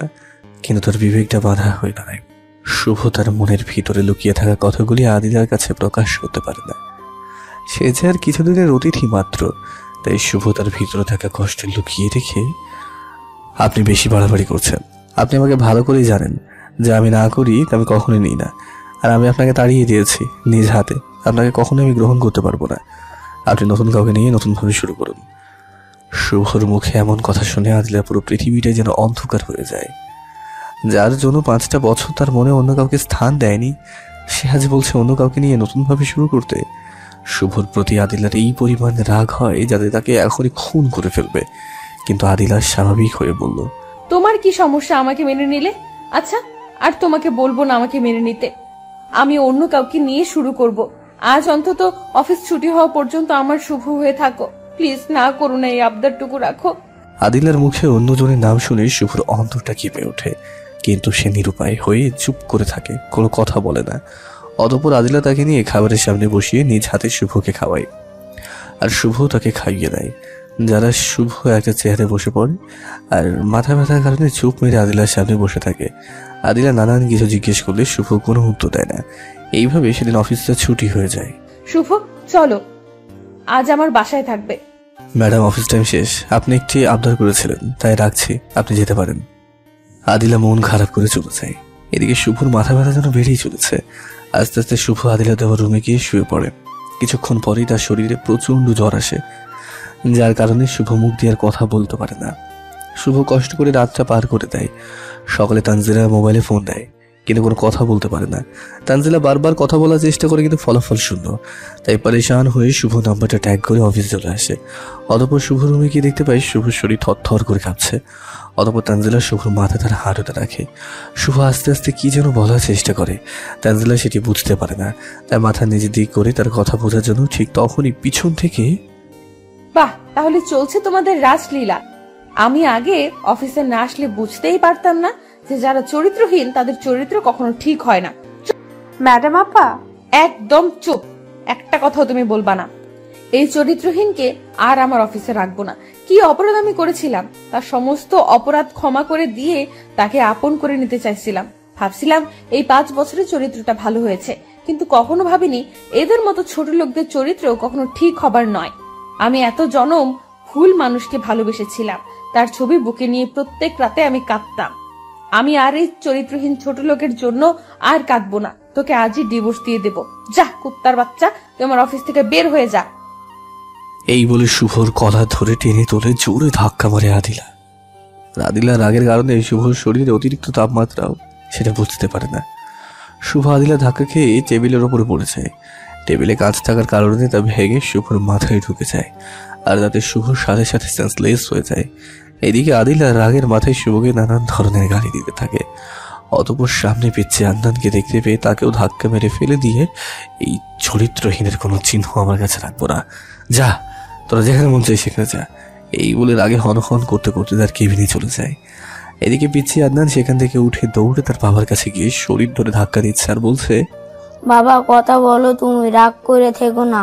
আমি ওই ডাইনি মায়ের সাথে আর কখনো কথা বলবো না। বাবা আমার সাথে কথা বলো। এদিকে তানজিলা আদিলার পিছনে পিছনে তার কেবিন পর্যন্ত যায়। আদিলা ঠান্ডা মাথায় বলে, তানজিলা, তুমি জানতে সে বিবাহিত, তাহলে কেন তুমি সেই চরিত্রহীনের খপ্পরে পড়লে? আমি জানি তুমি একটা ভালো মেয়ে। ম্যাডাম, আপনি যা দেখছেন বা যা ভাবছেন কোনোটাই সত্যি না। আর ম্যাডাম যে মানুষটা একবার ভুল করে, সে ভুলের শাস্তি 5 বছর ধরে সহ্য করছে। সে মানুষটা দ্বিতীয়বার সে ভুলটা কখনো করতে পারে না। ম্যাডাম, আর কি বললেন ভাইয়াকে? ডিপস দিবেন? দেন। চরিত্রহীন তো আর কখনো ভালো মেয়ের স্বামী হতে পারে না। আপনি ডিভোর্স পেপারটা আমার বাসায় পাঠিয়ে দিন। ভাইয়া যদি এই যাত্রায় বেঁচে যায়, তাহলে আমি কখনো তাদেরকে আপনার মতো মেয়ের কাছে আসতে দিব না। বাই। এই বলে সেখান থেকে তানজিলা শুভকে নিয়ে হাসপাতালে যায়। ডাক্তার তার অবস্থা দেখে তাকে ইমার্জেন্সিতে নিয়ে যায়। কিছুক্ষণ পর ডাক্তার নিরাশ হয়ে বের হয়ে আসে। ডাক্তার সাহেব, আমার ভাইয়ের অবস্থা কেমন? সরি ম্যাডাম, আমাদের দ্বারা একে বাঁচানো সম্ভব নয়। আমরা তার মাথায় থাকা কাঁচের টুকরো বের করে ব্যান্ডেজ করে দিয়েছি। এখন আপনি দেখতে পারেন। হ্যাঁ, আর একটা কথা, আপনার ভাইয়ের বাঁচা 5% কম। আর হ্যাঁ, তাকে যদি আজকের মধ্যেই অপারেশন করা যায় তাহলে হয়তো বাঁচাতে পারে, নতুবা না। তানজিলা ভালো হাসপাতালে কোথায় নিয়ে যাবে? ঢাকা শহরে সব থেকে ভালো যেটা সেটাতে নিয়ে এসেছে। এখন তানজিলা মেয়ে হয়ে কোথায় ঘুরবে? তাকে তাকে নিয়ে যাবে কোথায়? এদিকে পিচ্ছি আদনান কান্না করেই চলেছে। আন্টি, আব্বু কি আর আমার সাথে কথা বলবে না? তুমি আব্বুকে বলো না আমার সাথে কথা বলতে। আমি আম্মুর সাথে আর কখনো কথা বলবো না। বলো না আন্টি, আব্বু যেন আমার প্রতি রাগ করে না থাকে, আমার সাথে কথা বলে। বলো আন্টি, আব্বুকে বলো। তানজিলা যে কি করবে এখনো বুঝতে পারছে না সে। পিচ্ছি আদনানকে কিছু বলে বুঝে দিতে না পারছে। শুভকে অন্য কোথাও নিয়ে যাওয়ার ব্যবস্থা করতে তানজিলা তখন মাথায় হাত দিয়ে বেঞ্চের উপরে বসে পড়ে। তখনই তানজিলার ঘাড়ে কে যেন হাত দেয়। তানজিলা পিছন দিকে তাকিয়ে থাকে। এদিকে আদিলার কানে তানজিলার শেষ কিছু কথা বারবার বাজতে থাকে। ভাইয়া যদি এই যাত্রায় বেঁচে যায়, তাহলে আমি তাদেরকে কখনো আপনার কাছে আসতে দিব না। আদিলা মনে মনে ভাবতে লাগলো, তানজিলা এমন কথা কেন বললো? এই যাত্রায় বেঁচে যায় মানে? তাহলে কি শুভর এমন কিছু হয়েছে? আমি কি রাগের মাথায় কোনো ভুল করে ফেললাম? না, আর ভাবতে পারছি না। এই বলে মাথায় হাত দেয়। কিছুক্ষণ পর আদিলা কি যেন মনে করে শুভর রুমে গিয়ে চমকে ওঠে। তানজিলা ভাবতেই পারে না কোথায় নিয়ে যাবে তাকে। ঢাকার সব থেকে ভালো হসপিটালেও যখন তার কাজ হলো না, তখন কি করবে, কোথায় নিয়ে যাবে কিছুই ভাবতে পারছে না। তখনই তানজিলা মাথায় হাত দিয়ে বেঞ্চের উপরে বসে ভাবতে লাগলো, আমি একা কোথায় নিয়ে যাব? নাকি ভাইয়া এভাবেই? না না, এইসব ভাবতে থাকে। তখনই কে যেন পিছন থেকে তানজিলার ঘাড়ে হাত দেয়। তানজিলা মাথা তুলে পিছন দিকে তাকিয়ে দেখতে পায় একটা মেয়ে দাঁড়িয়ে আছে। এভাবে বসে থাকলে কি তোমার ভাইকে বাঁচাতে পারবে? শুনলে না ডাক্তার কি বললো? যদি আজকের মধ্যে অপারেশন করানো যায় তাহলে হয়তো বাঁচানো সম্ভব। আমি একা কি করব?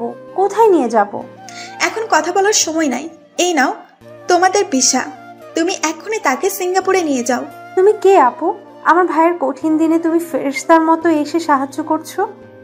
আমি কি সেটা তোমার না জানলেও চলবে, তবে এটুকু জেনে রাখো তোমার ভাই আমাকে চেনে, আর আমি তোমার ভাইকে। আজ তোমার ভাইয়ের এই অবস্থার জন্য আমি দায়ী। প্লিজ তানজিলা, আর প্রশ্ন করো না, তাড়াতাড়ি নিয়ে যাও। তুমিও আসো আমার সাথে।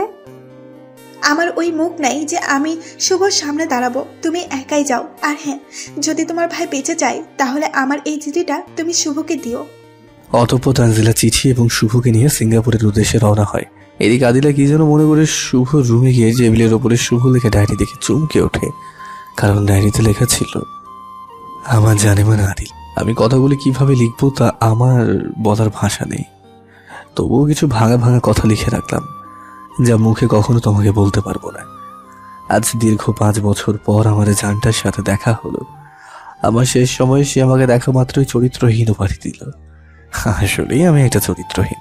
তারপর আমাকে অনেক কাজ করতে দিল, যা একা মানুষের পক্ষে করা সম্ভব না। সে তার কাজের মাধ্যমে আমার করা অপরাধের শাস্তি দিতে যাচ্ছে। আমি তোমার সমস্ত শাস্তি ভালোবাসা মেনে হিসেবে মেনে নেব। তুমি হয়তো মনে মনে ভাবতে আমি তোমার কাছে ক্ষমা চাইলে আমার মান সম্মান চলে যাবে, তোমার কাছে ছোট হয়ে যাব। এই ভয়ে তোমার কাছে ক্ষমা চাই না, তাহলে ভুল ভাববে আদিলা। তোমার থেকে আমার কাছে আমার মান সম্মান কিছুই না। আমি বারবার তোমার কাছে ক্ষমা চাওয়ার জন্য যেতাম, কিন্তু আমার বিবেকটা বাধা দিত। আমার বিশ্বাস ছিল আমি যতই অপরাধ করি না কেন, তোমার কাছে একবার ক্ষমা চাইলে তুমি আমাকে মাফ করে দেবে, আমাকে আপন করে নেবে। জানো আদিলা, আবার এখানেই ভয় হতো, যদি তুমি আমাকে আমার আপন করে নাও তাহলে তুমি আবার আমার দ্বারা কষ্ট পাবে। আমি তোমাকে না কষ্ট দিতে চাইনি আবারও। তোমাকে যেদিন আমি দাঁড়িয়ে দিয়েছিলাম, তার পরের দিন থেকে তোমাকে পাগলের মতো খুঁজতাম। তোমাকে তাড়িয়ে দেওয়া হয়তো আল্লাহ সহ্য করতে পারেনি, তাই আল্লাহ আমাকে মারণ ব্যাধি ক্যান্সার নামক রোগ আমার শরীরে দিয়েছে। সেদিন ডাক্তার দেখিয়েছিলাম, ডাক্তার বলেছে আমি নাকি আর কয়েকটা দিন বাঁচবো। তাই আমি তোমার কাছে কখনো মাপ চাইনি। জানো আদিলা, যখন তুমি আমাকে কষ্ট দিতে আমি অনেক আনন্দে ছিলাম, কারণ তুমি এখন আমাকে ঘৃণা করছো। আর এখন যদি আমার মৃত্যু হয় তাহলে তুমি আর কষ্ট পাবে না। কিন্তু হঠাৎ একদিন তোমার কি জানি হলো, তুমি আবার আমাকে কাছে আনা জানো, তুমি আমার কাছে মাপ চাইলে। আমি সেদিন বড্ড কষ্ট পেয়েছিলাম, কারণ তুমি আবার আমার কারণে কষ্ট পাবে। তাই তোমাকে আমি এড়িয়ে চলতাম। আদিলা, আমি যে অপরাধগুলি করেছি তা হয়তো ক্ষমার অযোগ্য, কিন্তু তোমার কাছে শেষ সময় হাত জোর করে ক্ষমা চাচ্ছি। আদিলা, এই চরিত্রহীনটাকে ক্ষমা করে দিও। সারা জীবন তোমাকে আমার জন্য কাঁদতে হয়েছে। তোমার এই কষ্টগুলো মনে রেখো না, তাহলে আল্লাহ আমাকে মাফ করবে না। প্লিজ তুমি আমাকে মন থেকে ক্ষমা করে দিও। জানি না তুমি এই ডায়েরিটা কোনোদিন পড়বে কিনা। যদি আমি মরে যাওয়ার পরে এই ডায়েরিটা তোমার হাতে যায়, তাহলে তোমার কাছে একটাই রিকোয়েস্ট, আমার আদনানকে কখনো কষ্ট দিও না, তাকে কখনো বাবার অভাবটা বুঝতে দিও না। তাকে দেখিয়ে রেখো। আদিলা, সে আমাকে অনেক ভালোবাসে। যদি তাকে চরিত্রহীনের ছেলে বলে কষ্ট দাও, তাহলে হয়তো আমি মরে গিয়েও শান্তি পাবো না। আদিলা, আবারও বলছি আদিলা, এই চরিত্রহীনটাকে ক্ষমা করে দিও। এটি তোমার চরিত্রহীন স্বামী। ডায়েরিটা পড়ে শেষ হতেই তার হাত থেকে ডায়েরিটা পড়ে যায়। কেন তুই একটিবারও আমাকে বললি না তোর ক্যান্সার হয়েছে? কেন? আমি কি এতটাই পর যে আমাকে বলা যেত না? আমি না হয় তোকে সেদিন চরিত্রহীন বলেছি, তার জন্য তুই আমাকে এভাবে শাস্তি দিবি? আমি তোকে না জেনে না বুঝে ভুল বুঝেছি, আমাকে ক্ষমা করে দে। আমি তোকে কখনোই মরতে দিব না। শুভ, তুই মরে গেলে আমি কাকে নিয়ে বাঁচবো? ম্যাডাম, আপনি এখানে আর কান্না করছেন কেন? কি হয়েছে? আমার শুভকে কেউ এখানে এনেছিল। কার কথা বলছেন? মোবাইল থেকে শুভর ফটো দেখায়। করে এনেছিল, কিন্তু আমরা তার চিকিৎসা করতে পারি নাই। আমরা তাকে ফিরিয়ে দিয়েছি। কেন ফিরিয়ে দিয়েছেন আমার শুভকে? ভেঙে পড়বেন না, আমাদের দ্বারা তাকে বাঁচানো অসম্ভব ছিল, তাই আমরা তার চিকিৎসা করতে পারি নাই। আমরা যদি তার চিকিৎসা করতাম, হতে পারতো সে সারা জীবনের জন্য কোমায় চলে যেত, নতুবা তার স্মৃতিশক্তি চলে যেত, কারণ তার ক্যান্সারটা। বলার আগে আদিলা চিৎকার দিয়ে উঠল, না, আমার শুভর কিচ্ছু হতে পারে না। এই বলে আদিলা সেন্সলেস হয়ে যায়। অতঃপর যখন তার জ্ঞান ফিরল, তখন সামনে যাকে দেখলো তার দেখি তো সে চমকে উঠল। যখন আদিলার জ্ঞান ফিরল, তখন তার সামনে তার মা বাবাকে বর্ষা দেখতে পায়। মানে তোর এত অভিমান, একটিবারও এই বুড়ো বুড়ির কথা মনে পড়লো না? তখন আমরা না হয় তোদের সম্পর্কটা মেনে নিইনি, তার জন্য আমাদেরকে এভাবে পর করে চলে আসবি? একটিবারও আমাদের কথা ভাবলি না যে আমাদের কি হবে? তুই ছাড়া আমাদের কে আছে বল মা? মা, আমাকে মাফ করে দাও। তখন আমার কাছে আমার ভালোবাসাকে পেতে পালিয়ে আসা ছাড়া আর কোনো রাস্তা ছিল না। আমাকে তোমরা ক্ষমা করে দাও, আর কখনো তোমাদের ছেড়ে যাব না। আদিলার মা তখন আদিলাকে জড়িয়ে ধরে কপালে একটা চুমু দেয়। আচ্ছা মা, আমি এখানে আছি, তোমরা কিভাবে জানলে? কে জানি ফোন দিয়ে বলল আপনার মেয়ে হাসপাতালে সেন্সলেস হয়ে পড়ে আছে। পরে আমরা তার কথা শুনে তোমার মা আর আমি ছুটে আসি। লোকটা কে ছিল জিজ্ঞেস করো নাই কিছু? কয়েকবার ফোন দিয়েছি, বন্ধ বলছে, আর পরে ফোন দেয়নি। আমার মেয়ে তো পাইছি, তাই আর তার কথা মনে নেই। আদিলা তখন হঠাৎ করে শুভর কথা মনে পড়ে যায়। আরে এই দেশে শুভ শুভ বলে চিৎকার করতে থাকে। আমার শুভ কই? আমি শুভর কাছে যাব। তোর ওটা চিন্তা করতে হবে না, তুই এখন অসুস্থ, সুস্থ হ, তারপর তোকে নিয়ে যাব। আমি একদম সুস্থ, আমাকে নিয়ে চলো। কোথায় আছে আমার শুভ? জানো মা, আমি তাকে না বুঝে অনেক কষ্ট দিয়েছি। সে কি আমাকে মাফ করবে? যদি মাফ না করে মা, তাহলে নিজেকে আমি ক্ষমা করতে পারবো না মা। আমি নিজেকে শেষ করে দিব। এমন কথা বলিস না মা, ধৈর্য ধর মা, সব ঠিক হয়ে যাবে। এখন চল জামাইয়ের কাছে যাই। এখানে প্রশ্ন উঠতে পারে, শুভর কথা আদিলার বাবা মা কেমন করে জানে? তাদেরকে সেই আগন্তুক ব্যক্তিটাই বলেছে। অতঃপর তারা সিঙ্গাপুরের উদ্দেশ্যে রওনা হয়। এদিকে তানজিলা পৌঁছে শুভকে নিয়ে হসপিটালে আসে। সেখানে ডাক্তাররা শুভর অবস্থা দেখে বড় বড় কয়েকজন ডাক্তারের পরামর্শ করে তার চিকিৎসা শুরু করে দেয়। তানজিলা বসে বসে ভাবতে থাকে কি থেকে যে কি হয়ে গেল, কে সেই মেয়েটা। তখনই পিচ্ছে আদিনার কথা শুনে তানজিলার ধ্যানটা ভেঙে যায়। আন্টি, আমার আব্বুর কি হয়েছে? আমার আব্বু কি আর আমার সাথে কথা বলবে না? বলো না আন্টি। আমার আব্বুকে আমার সাথে কথা বলতে, আমার সাথে রাগ না করে থাকতে। আমি আর আম্মুর সাথে কখনো কথা বলবো না। আদনানের কথা শুনে তানজিলা কান্না করে দেয়। কি বলবে তাকে? তো কেন, কি হলো আন্টি, তুমি কান্না করছো কেন? তুমি আল্লাহর কাছে বলো, আল্লাহ যেন তোমার আব্বুকে তাড়াতাড়ি ভালো করে দেয়। তোমার আব্বু ভালো হলেই তোমার সাথে কথা বলবে। এইভাবে তানজিলা পিচ্ছে আদনানের সাথে বসে বসে গল্প করছে। কিছুক্ষণ পরেই হাসপাতালে আদিলা ও তার বাবা মা চলে আসে। আদনান সেটি দেখতে পেয়ে চিৎকার করে বলতে থাকে, আন্টি, তুমি উনাকে তাড়িয়ে দাও, আমার আব্বুকে মেরে ফেলবে। উনাকে চলে যেতে বলো। এমন করে না, উনি তোমার মা হয়। না, উনি আমার মা নয়। আমার মা মারা গেছে। যে আমার বাবাকে মারে, কষ্ট দেয়, আমার থেকে আমার বাবাকে দূরে সরিয়ে দেয়, সে আমার মা কখনো হতে পারে না। তুমি ওনাকে চলে যেতে বলো আন্টি, চলে যেতে বলো। আদিলা তার ছেলের বুক ভরা অভিমানের কথা শুনতে পেয়ে আদনানকে জড়িয়ে ধরে বলে, বাবা, তুই আমাকে ক্ষমা করে দে। আমি অন্যায় করেছি, আমাকে মাফ করে দে। আর কখনোই তোর বাবাকে কষ্ট দিব না, তোকে কখনোই তার থেকে আলাদা করব না। এইবারের মতো আমাকে মাফ করে দে। না, তুমি আমার বাবাকে ডাকবে না। আমি তোমার কিছুই না। তুমি আমাকে ছেড়ে দাও আর এখান থেকে চলে যাও। আদিলা তার ছেলের কথা শুনে শক্ত করে জড়িয়ে ধরে। এতে আদনান কিছুটা ঠান্ডা হয়। আস্তে আস্তে কান্না থামিয়ে আদিলার কোলে আদনান ঘুমিয়ে যায়। ম্যাডাম, দেখতে আসছেন ভাইয়া বেঁচে আছে না মরে গেছে? আপনার কাছে হাত জোর করে বলছি, ভাইয়াকে আদনানের থেকে কেড়ে নিয়েন না। আমার চরিত্রহীন ভাইটাকে কখনো আপনি দেখবেন না। আমি তাকে আপনার দৃষ্টিসীমার বাহিরে পাঠাবো। প্লিজ, তবুও আপনি তাকে কিছু করিয়েন না। আমাকে ক্ষমা করে দাও, আমি বুঝতে পারি নাই, আমি তোমাকে না বুঝে অপবাদ দিছি। প্লিজ তানজিলা, ক্ষমা করে দাও। এই কি করছেন ম্যাডাম? যার কাছে ভুল করছেন তার কাছে ক্ষমা চান। আমি কিছু মনে করিনি। আপনার জায়গায় আমি থাকলে হয়তো এমনই করতাম। তবে ম্যাডাম, রাগের মাথায় এমন কিছু করবেন না যার জন্য চিরজীবনের জন্য আফসোস করতে হয়। পরে তারা আরো কিছুক্ষণ কথা বলে ডাক্তার বের হওয়ার অপেক্ষা করে। বেশ কিছুক্ষণ পর ডাক্তার বের হয়ে আসলে সবাই ডাক্তারকে ঘিরে ধরে আর বলে, রোগীর কেমন অবস্থা এখন? তাদের কথা শুনে ডাক্তার মুখটা কালো করে মাথা নিচু করে ফেলে। Operation success. তবে তবে কি ডাক্তার? দেখেন, ধৈর্য আর হবেন না। রোগী মাথায় যে আঘাত পেয়েছে, হতে পারে এর কারণে সে কোমায় চলে যেতে পারে, স্মৃতিশক্তিও হারাতে পারে। এখন আল্লাহ পাকের ইচ্ছা, আপনারা আল্লাহর কাছে দোয়া করতে থাকেন। আমরা কি এখন রোগীর সাথে সাক্ষাৎ করতে পারবো? না, রোগীর জ্ঞান না ফেরা পর্যন্ত দেখা সাক্ষাৎ করতে পারবেন না। রোগীর জ্ঞান কখন ফিরবে? যদি জ্ঞান ফিরে তো 72 ঘন্টার মধ্যে ফিরবে, না হলে বলতে পারছি না তার জ্ঞান কখন ফিরবে, তা আল্লাহ পাক ভালোই জানেন। এই বলে ডাক্তার চলে যায়। ডাক্তারের কথা শুনে সকলের মাঝে হতাশার ছাপ দেখা যায়, বিশেষ করে আদিলার ওপর।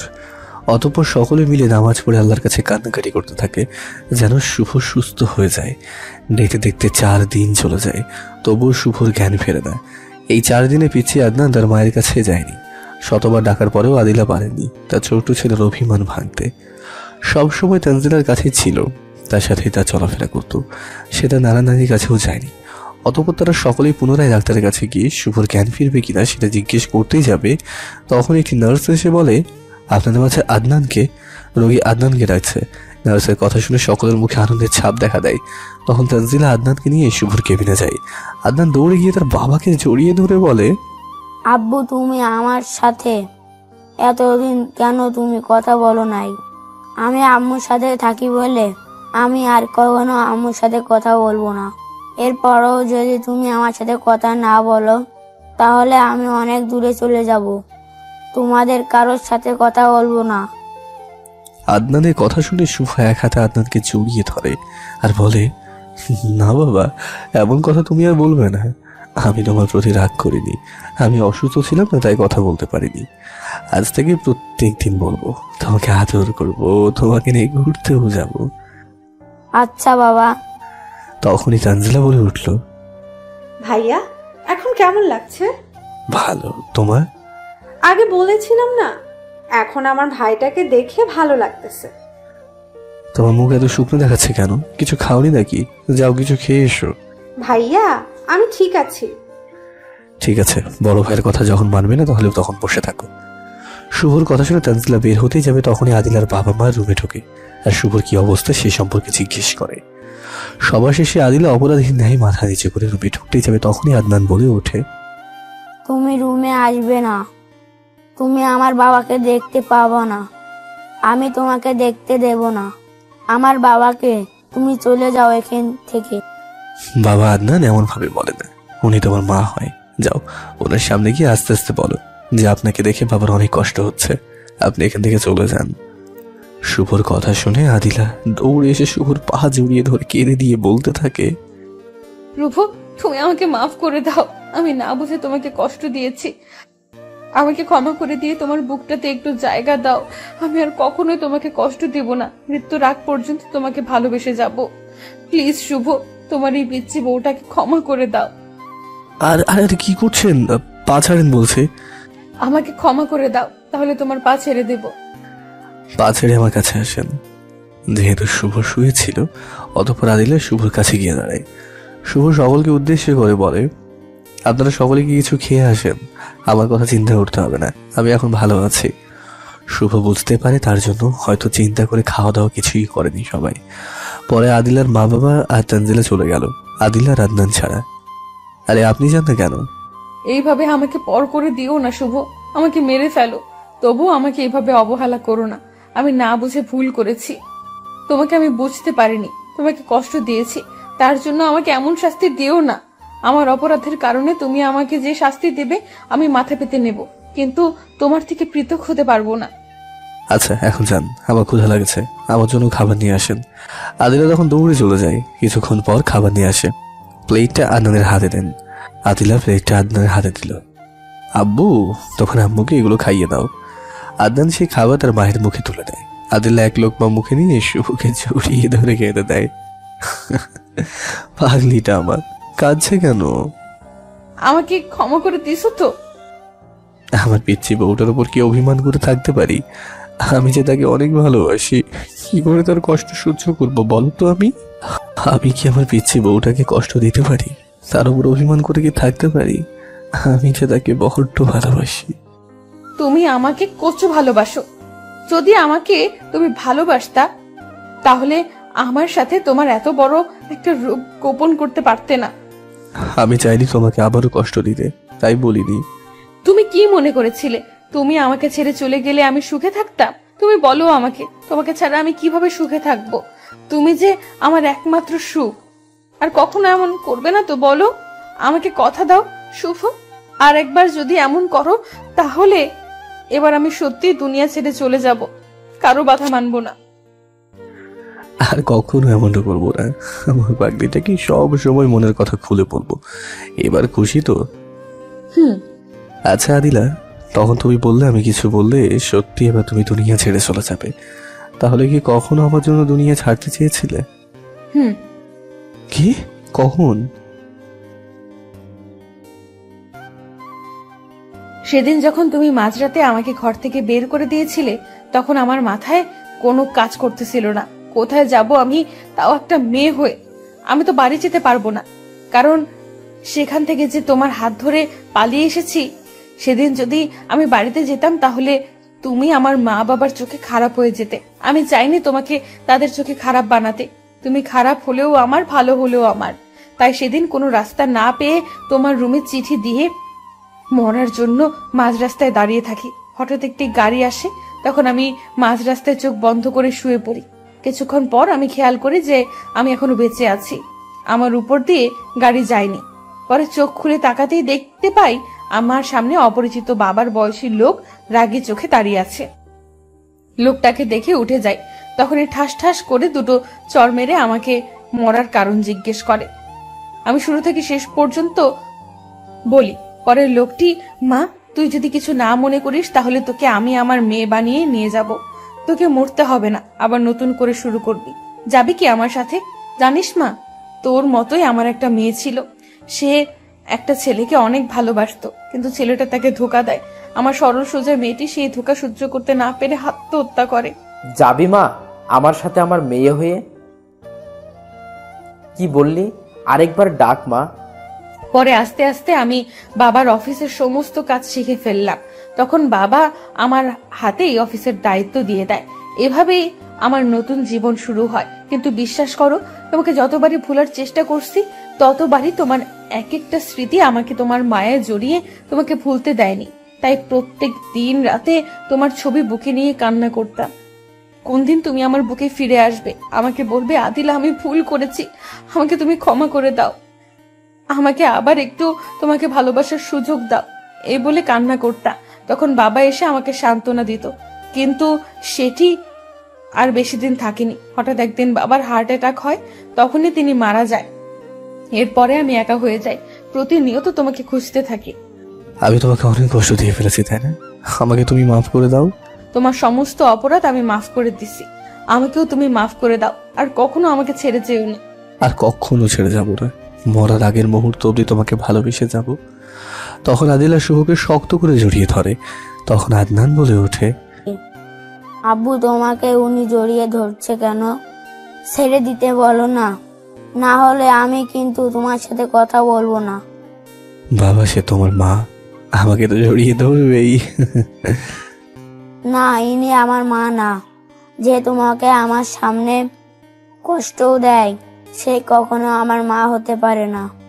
উনাকে চলে যেতে বলো, আমি আমার জন্য আর একটি মা নিয়ে আসবো। আদিলা যাও, তোমার ছেলের অভিমানটা ভেঙে তারপর আসো। আদিলা শুভকে ছেড়ে দিয়ে আদনানের কাছে আসে আর বলে, বাবা আমাকে মাফ করে দাও, এই যে কান ধরছি আর কখনো তোমার বাবাকে কষ্ট দেব না, মাফ করে দাও আমাকে। না, আমি তোমাকে মাফ করবো না। শুভ, তোমার ছেলেকে বলো যেন আমাকে মাফ করে, সে কখনোই আমার কথা শুনবে না। তুমি বললে আমাকে মাফ করবে। আব্বু তুমি তোর আম্মুকে মাফ করে দাও। আচ্ছা, এইবারের মতো মাফ করলাম, বাবা বললো বলে।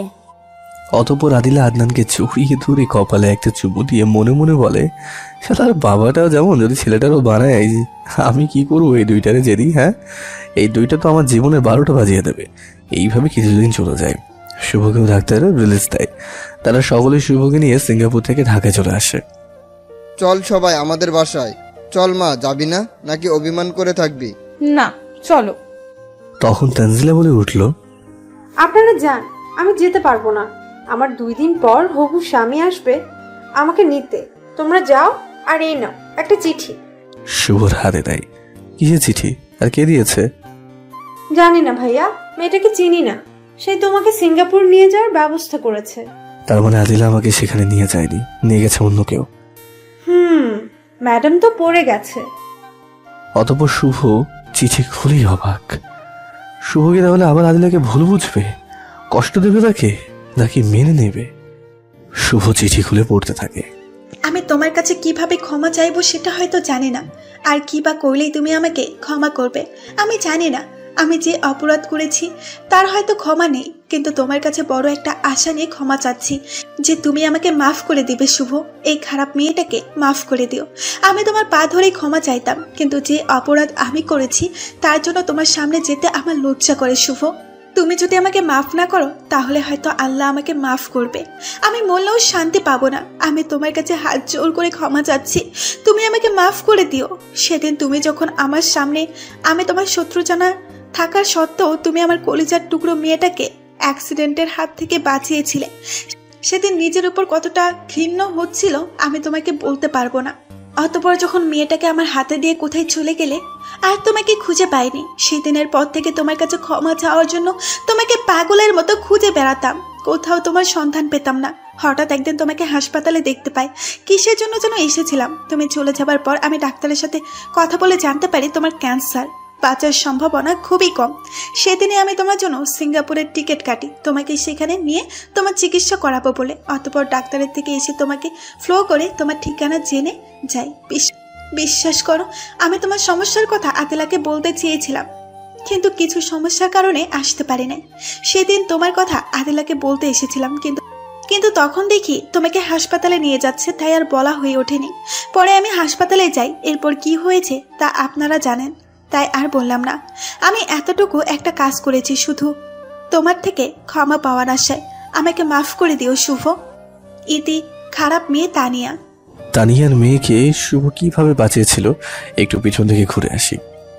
একদিন শুভ একটা হসপিটালে যায় তার এক বন্ধুর জন্য কিছু ওষুধ কিনতে।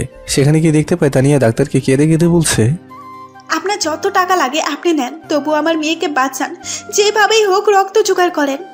আমরা চেষ্টা করতেছি ম্যাডাম, কিন্তু এই মুহূর্তে আমাদের কাছে এই রক্ত নাই। অন্য জায়গায় খোঁজ নিয়েছি, তারাও না করছে। অন্তত 2 ব্যাগ রক্ত শরীর দিতে হবে, পারলে আপনি চেষ্টা করেন, না হলে আমাদের কিছু করার নেই। আমরা চেষ্টা করতেছি, আরও করব, আপনিও চেষ্টা করেন যত তাড়াতাড়ি পারেন। এই বলে ডাক্তার চলে আসে। শুভ তখন ডাক্তারের থেকে জেনে নেয় রক্তের কি গ্রুপ। অতঃপর শুভ রক্তের গ্রুপের সাথে মিলে যায়। শুভ তখন 2 ব্যাগ রক্ত তার থেকে দিয়ে আসতে যাবে, তখনই তানিয়া দেখে ফেলে। তানিয়া শুভর কাছে যেতে লাগে, তখনই ডাক্তার তাকে ঢাক দেয়। তানিয়া আর শুভর সাথে সাক্ষাৎ হয় না। কাল চিঠি, এটা আর কি লেখা? চিঠি আদিলার হাতে দেয়। আদিলা পড়ে শুভকে বলে, মাফ করে দাও তাকে। ভুল তো মানুষের জীবনে হয়েই থাকে, আমাদেরও তো ভুল হয়েছে। আমরা দুজন দুজনকে মাফ করে দিছি, তাকেও মাফ করে দাও। আচ্ছা তুমি যখন বললে আমি মাফ করে দিলাম। তোমাকে একটা কথা বলবো, রাগ করবে না প্লিজ? পিছনের অতীত আবার টানছ? না শুভ, শুধু আমার ইচ্ছেটা প্রকাশ করলাম। এখন পূরণ করলেও তুমি করতে পারো, না করলেও করতে পারো, সেটা তোমার ইচ্ছা। আচ্ছা, যদি কোনোদিন তার সাথে আমার দেখা হয় তাহলে তোমার সাথে সাক্ষাৎকার করিয়ে দেবো। সেদিন তোমার যা ইচ্ছে তুমি তাকে জিজ্ঞেস করতে পারো। আর তুমি কি জন্য তাকে দেখতে চেয়েছো আমি বুঝতে পেরেছি। শুভ প্লিজ, তুমি আমাকে ভুল বোঝো না, আর কোনোদিন তাকে দেখার চেষ্টা করবে না, তাকে দেখবও না কখনো। আমাকে মাফ করে দাও প্লিজ। আরে পাগলি, মাপ চাওয়ার কি আছে? আমি জানি তুমি আমার উপর রাগ করছো, তুমি ভাবছো আমি তোমাকে সন্দেহ করছি। আমি আমার ভালোবাসার কসম দিয়ে বলছি, আমি তোমাকে সন্দেহ করি নাই। ধুর পাগলি, আমি জানি তুমি কখনো আমাকে সন্দেহ করবে না। গাড়িতে চলো, আমি গাড়ি আমাদের জন্য অপেক্ষা করছে। অতঃপর তারা সকলে গাড়িতে উঠলো, তানজিলা ছাড়া। গাড়িতে আপন গতিতে চলতে থাকে। একসময় গাড়ি তাদের গন্তব্যে এসে দাঁড়ায়। গাড়ি থেকে একে একে নামতেই পিছন দিকে কে যেন আদিলার ঘাড়ে হাত দেয়, আর তাদের সে চমকে ওঠে। সে তো পিছন দিকে তাকাতেই অবাক। মায়া, তুই? এই বলে আদিলা মায়াকে জড়িয়ে ধরে। তুই আমার বেস্ট ফ্রেন্ড হয়ে এভাবে ভুলে যাবি কখনোই ভাবতে পারি নাই। তুই আমার জন্যই তোর ভালোবাসার মানুষটাকে আপন করে পেয়েছিস, আর আমাকে ভুলে গেছোস। একটি বারও যদি ফোন করে কথা বলতি তাও হয়তো এই মনটাকে শান্তি দিতে পারতাম যে আমার বেস্ট ফ্রেন্ডটা আমাকে ভুলে যায়নি। কিন্তু তুই এতদিনে একটা ফোনও দিস নাই। এতটা স্বার্থপর কিভাবে হলে? সরি দোস্ত, ক্ষমা করে দে, আমার ভুল হয়ে গেছে। তুই ভালো করেই জানিস আমার কাছে কেউ কোনো অপরাধ করলে তাকে শাস্তি না দিয়ে আমি ক্ষমা করি না। কি শাস্তি দিবি দে, তাও ক্ষমা করে দে। শাস্তিটা হলো তোর ছেলেকে আমার মেয়ের জন্য দিয়ে দিতে হবে। কি বলছিস সেগুলো? আমি অপরাধ করছি, শাস্তি আমাকে দিবি তো আমার ছেলেকে কেন? আমার ছেলেরও তো একটা পছন্দ আছে। সে যদি বড় হয়ে তোর মেয়েকে পছন্দ না করে? আমার মেয়েকে পছন্দ করবে না পৃথিবীতে এমন কোনো ছেলে নেই। আর তোর ছেলে যদি বড় হয়ে আমার মেয়েকে পছন্দ না করে তাহলে তো জোর করে কিছু করা যাবে না। আর যদি পছন্দ করে দিবি তো আমার মেয়ের জন্য নাকি গরিব বলে অবহেলা করবি। আবার শুরু করছিস? যদি আদনান রাজি থাকে তাহলে দিব, কিন্তু তার আগে দেখি তার রাজরানীর পিচ্ছি মেয়েকে। মায়া তার মেয়েকে নাম ধরে ডাক দেয়, কিন্তু সে নিখোঁজ, সে আসে না। নীলা মায়া তো পুরো পরেশান হয়ে যায়। তোমরা এখানে তাদের বিয়ে নিয়ে গল্প করতেছো, এদিকে আদনান নীলাকে নিয়ে পালাইছে। কই গেছে তারা? আমাদের বেলকুনিতে দেখ। আদিলা সেদিকে তাকিয়ে দেখতে পায় তারা দুজন একে অন্যকে কেক খাইয়ে দিচ্ছে। দেখছিস, তোর ছেলে এখনই আমার মেয়ের প্রেমে পড়ে গেছে, আর বড় হলে কি করবে আল্লাহ ভালো জানেন। এখন বল, দিবি কিনা তোর ছেলেকে? আদনান যদি রাজি হয় দিব, এখন আমাকে মাফ করে দে। আচ্ছা, মাফ করলাম, কিন্তু শুভর এই অবস্থা কেন? পরে বলবো নি এক সময়, আগে ভেতরে চল। আচ্ছা চল। অতঃপর সকলে তাদের বাড়ির ভিতরে যায় আর তারপরে ফ্রেশ হয়ে গল্প করতে থাকে। তখনই আদনান বলে ওঠে, আম্মু, নীলা আর আমি আজ থেকে একসাথেই থাকবো। হাসপাতালে তুমি আর বাবা একসাথে ছিলে। আদিলা মুচকি হাসি দিয়ে বলে ওঠে, আচ্ছা এখন খেলতে যাও। তোর ছেলেটাও রাজি হয়ে গেছে, তাহলে তারা প্রাপ্তবয়স্ক বালেক হলেই বিয়ে দিয়ে দেব। আচ্ছা। এভাবে সেদিনটা গল্প করতে করতে কেটে যায়। 3 মাস পর যখন শুভ পরিপূর্ণ সুস্থ হয়ে যায়, তাদের সংসারে আবার সুখ নেমে আসে এবং তারা আবার আদিলার অফিসে চলে আসে। হঠাৎ একদিন আদিলা আর শুভ অফিসের কাজ করছে, তখনই আদিলা বলে উঠল, চলো না শুভ, মার্কেট থেকে একটু ঘুরে আসি, কতদিন ধরে মার্কেট করা হয় না। আমার জানটা বলছে আর আমি না করতে পারি, তাও আবার আমার বস, তাহলে চলো। পরে তারা আদনানকে নিয়ে মার্কেটে যায়। তারা তাদের পছন্দের জিনিসপত্র দেখতে থাকে। তখনই একটা মেয়ে এসে শুভকে বলে, ভাইয়া, তোমাদের দুইজনকে কপিশনে দুইজন বসে আছে, তারা ডাকতেছে। কে? জানি না আপু, তারা বললো তোমাদের সাথে কি জানি কথা আছে। চলো দেখি গিয়ে। চলো। তারপর তারা কফি শপে যায়। সেখানে গিয়ে তারা দুজন দুজনকে দেখে তো পুরো চমকে ওঠে। ইমরান, তুমি আর এই মেয়েকে? ইমরান কথা বলার আগেই তানিয়া বলে উঠল, আদিলা, আমাদেরকে ক্ষমা করে দাও, আমরা অনেক কষ্ট তোমাদের দিয়েছি। শুভ, তুমিও ক্ষমা করে দাও। এই বলে তানিয়া শুভর পা জড়িয়ে ধরে। এই তানিয়া, কি করছো? আরে যা হবা সেটা তো হয়েই গেছে, আমরা তোমার উপর রেখে নেই, ক্ষমা করে দিয়েছি তোমাদেরকে। শুভ, এই কি সেই তানিয়া যার জন্য আমাকে ছেড়ে দিয়েছিলে? আদিলা শুভর কথা শোনার সাথে সাথে তানিয়াকে জড়িয়ে ধরে। তোমাকে অনেক ধন্যবাদ, কারণ পাগল তোমার জন্য আমাকে এখন আগের থেকে বেশি অনেক সময় দেয়, বেশি ভালোবাসে। আমাকে তোমার উপর আমার অনেক রাগ জমেছিল, কিন্তু আমার পাগলটাকে পাওয়ার পরে সেগুলো পানি হয়ে গেছে। এখন আর তোমাদের প্রতি কোনো অভিযোগ নেই, রাগও নেই। তবে একটা কথা, আর কারো জীবন নিয়ে কখনো এমন করো না। আর জীবনেও এমন করব না, আমাদের ক্ষমা করে দাও। আচ্ছা, তোমাদেরকে মন থেকে ক্ষমা করে দিলাম, এবার তো একটু হাসো। এইভাবে তাদের মান অভিমান ভেঙে কিছুক্ষণ গল্প করে চলে আসে। রাতে আদিলা শুভর বুকের উপরে শুয়ে থাকে আর বলে, আয় শুভ, বলো। আমি একটা জিনিস চাইবো, দিবা? বলো। আমি আদনানের মতো আরেকটা দুষ্টু সন্তান চাই। এই বলে শুভর বুকে মুখ লোকায়। তুমি তো একটাকে সামাল দিতে পারো না, আরেকটা কিভাবে পারবে? আমি পারবো এখন। তাহলে বাকিটা বন্ধ করো, নাহলে আমাদের দুষ্টু মিষ্টি পাঠকগুলো দেখে ফেলবে তো। তারপর বাতিটা বন্ধ করে সন্ধ্যা দাদার কাছে লেগে যায় আমরা। গল্পটি কেমন হয়েছে জানাবেন, আর আপনাদেরকে অনেক অনেক ধন্যবাদ শুরু থেকে এই পর্যন্ত আমাদের সাথেই থাকার জন্য।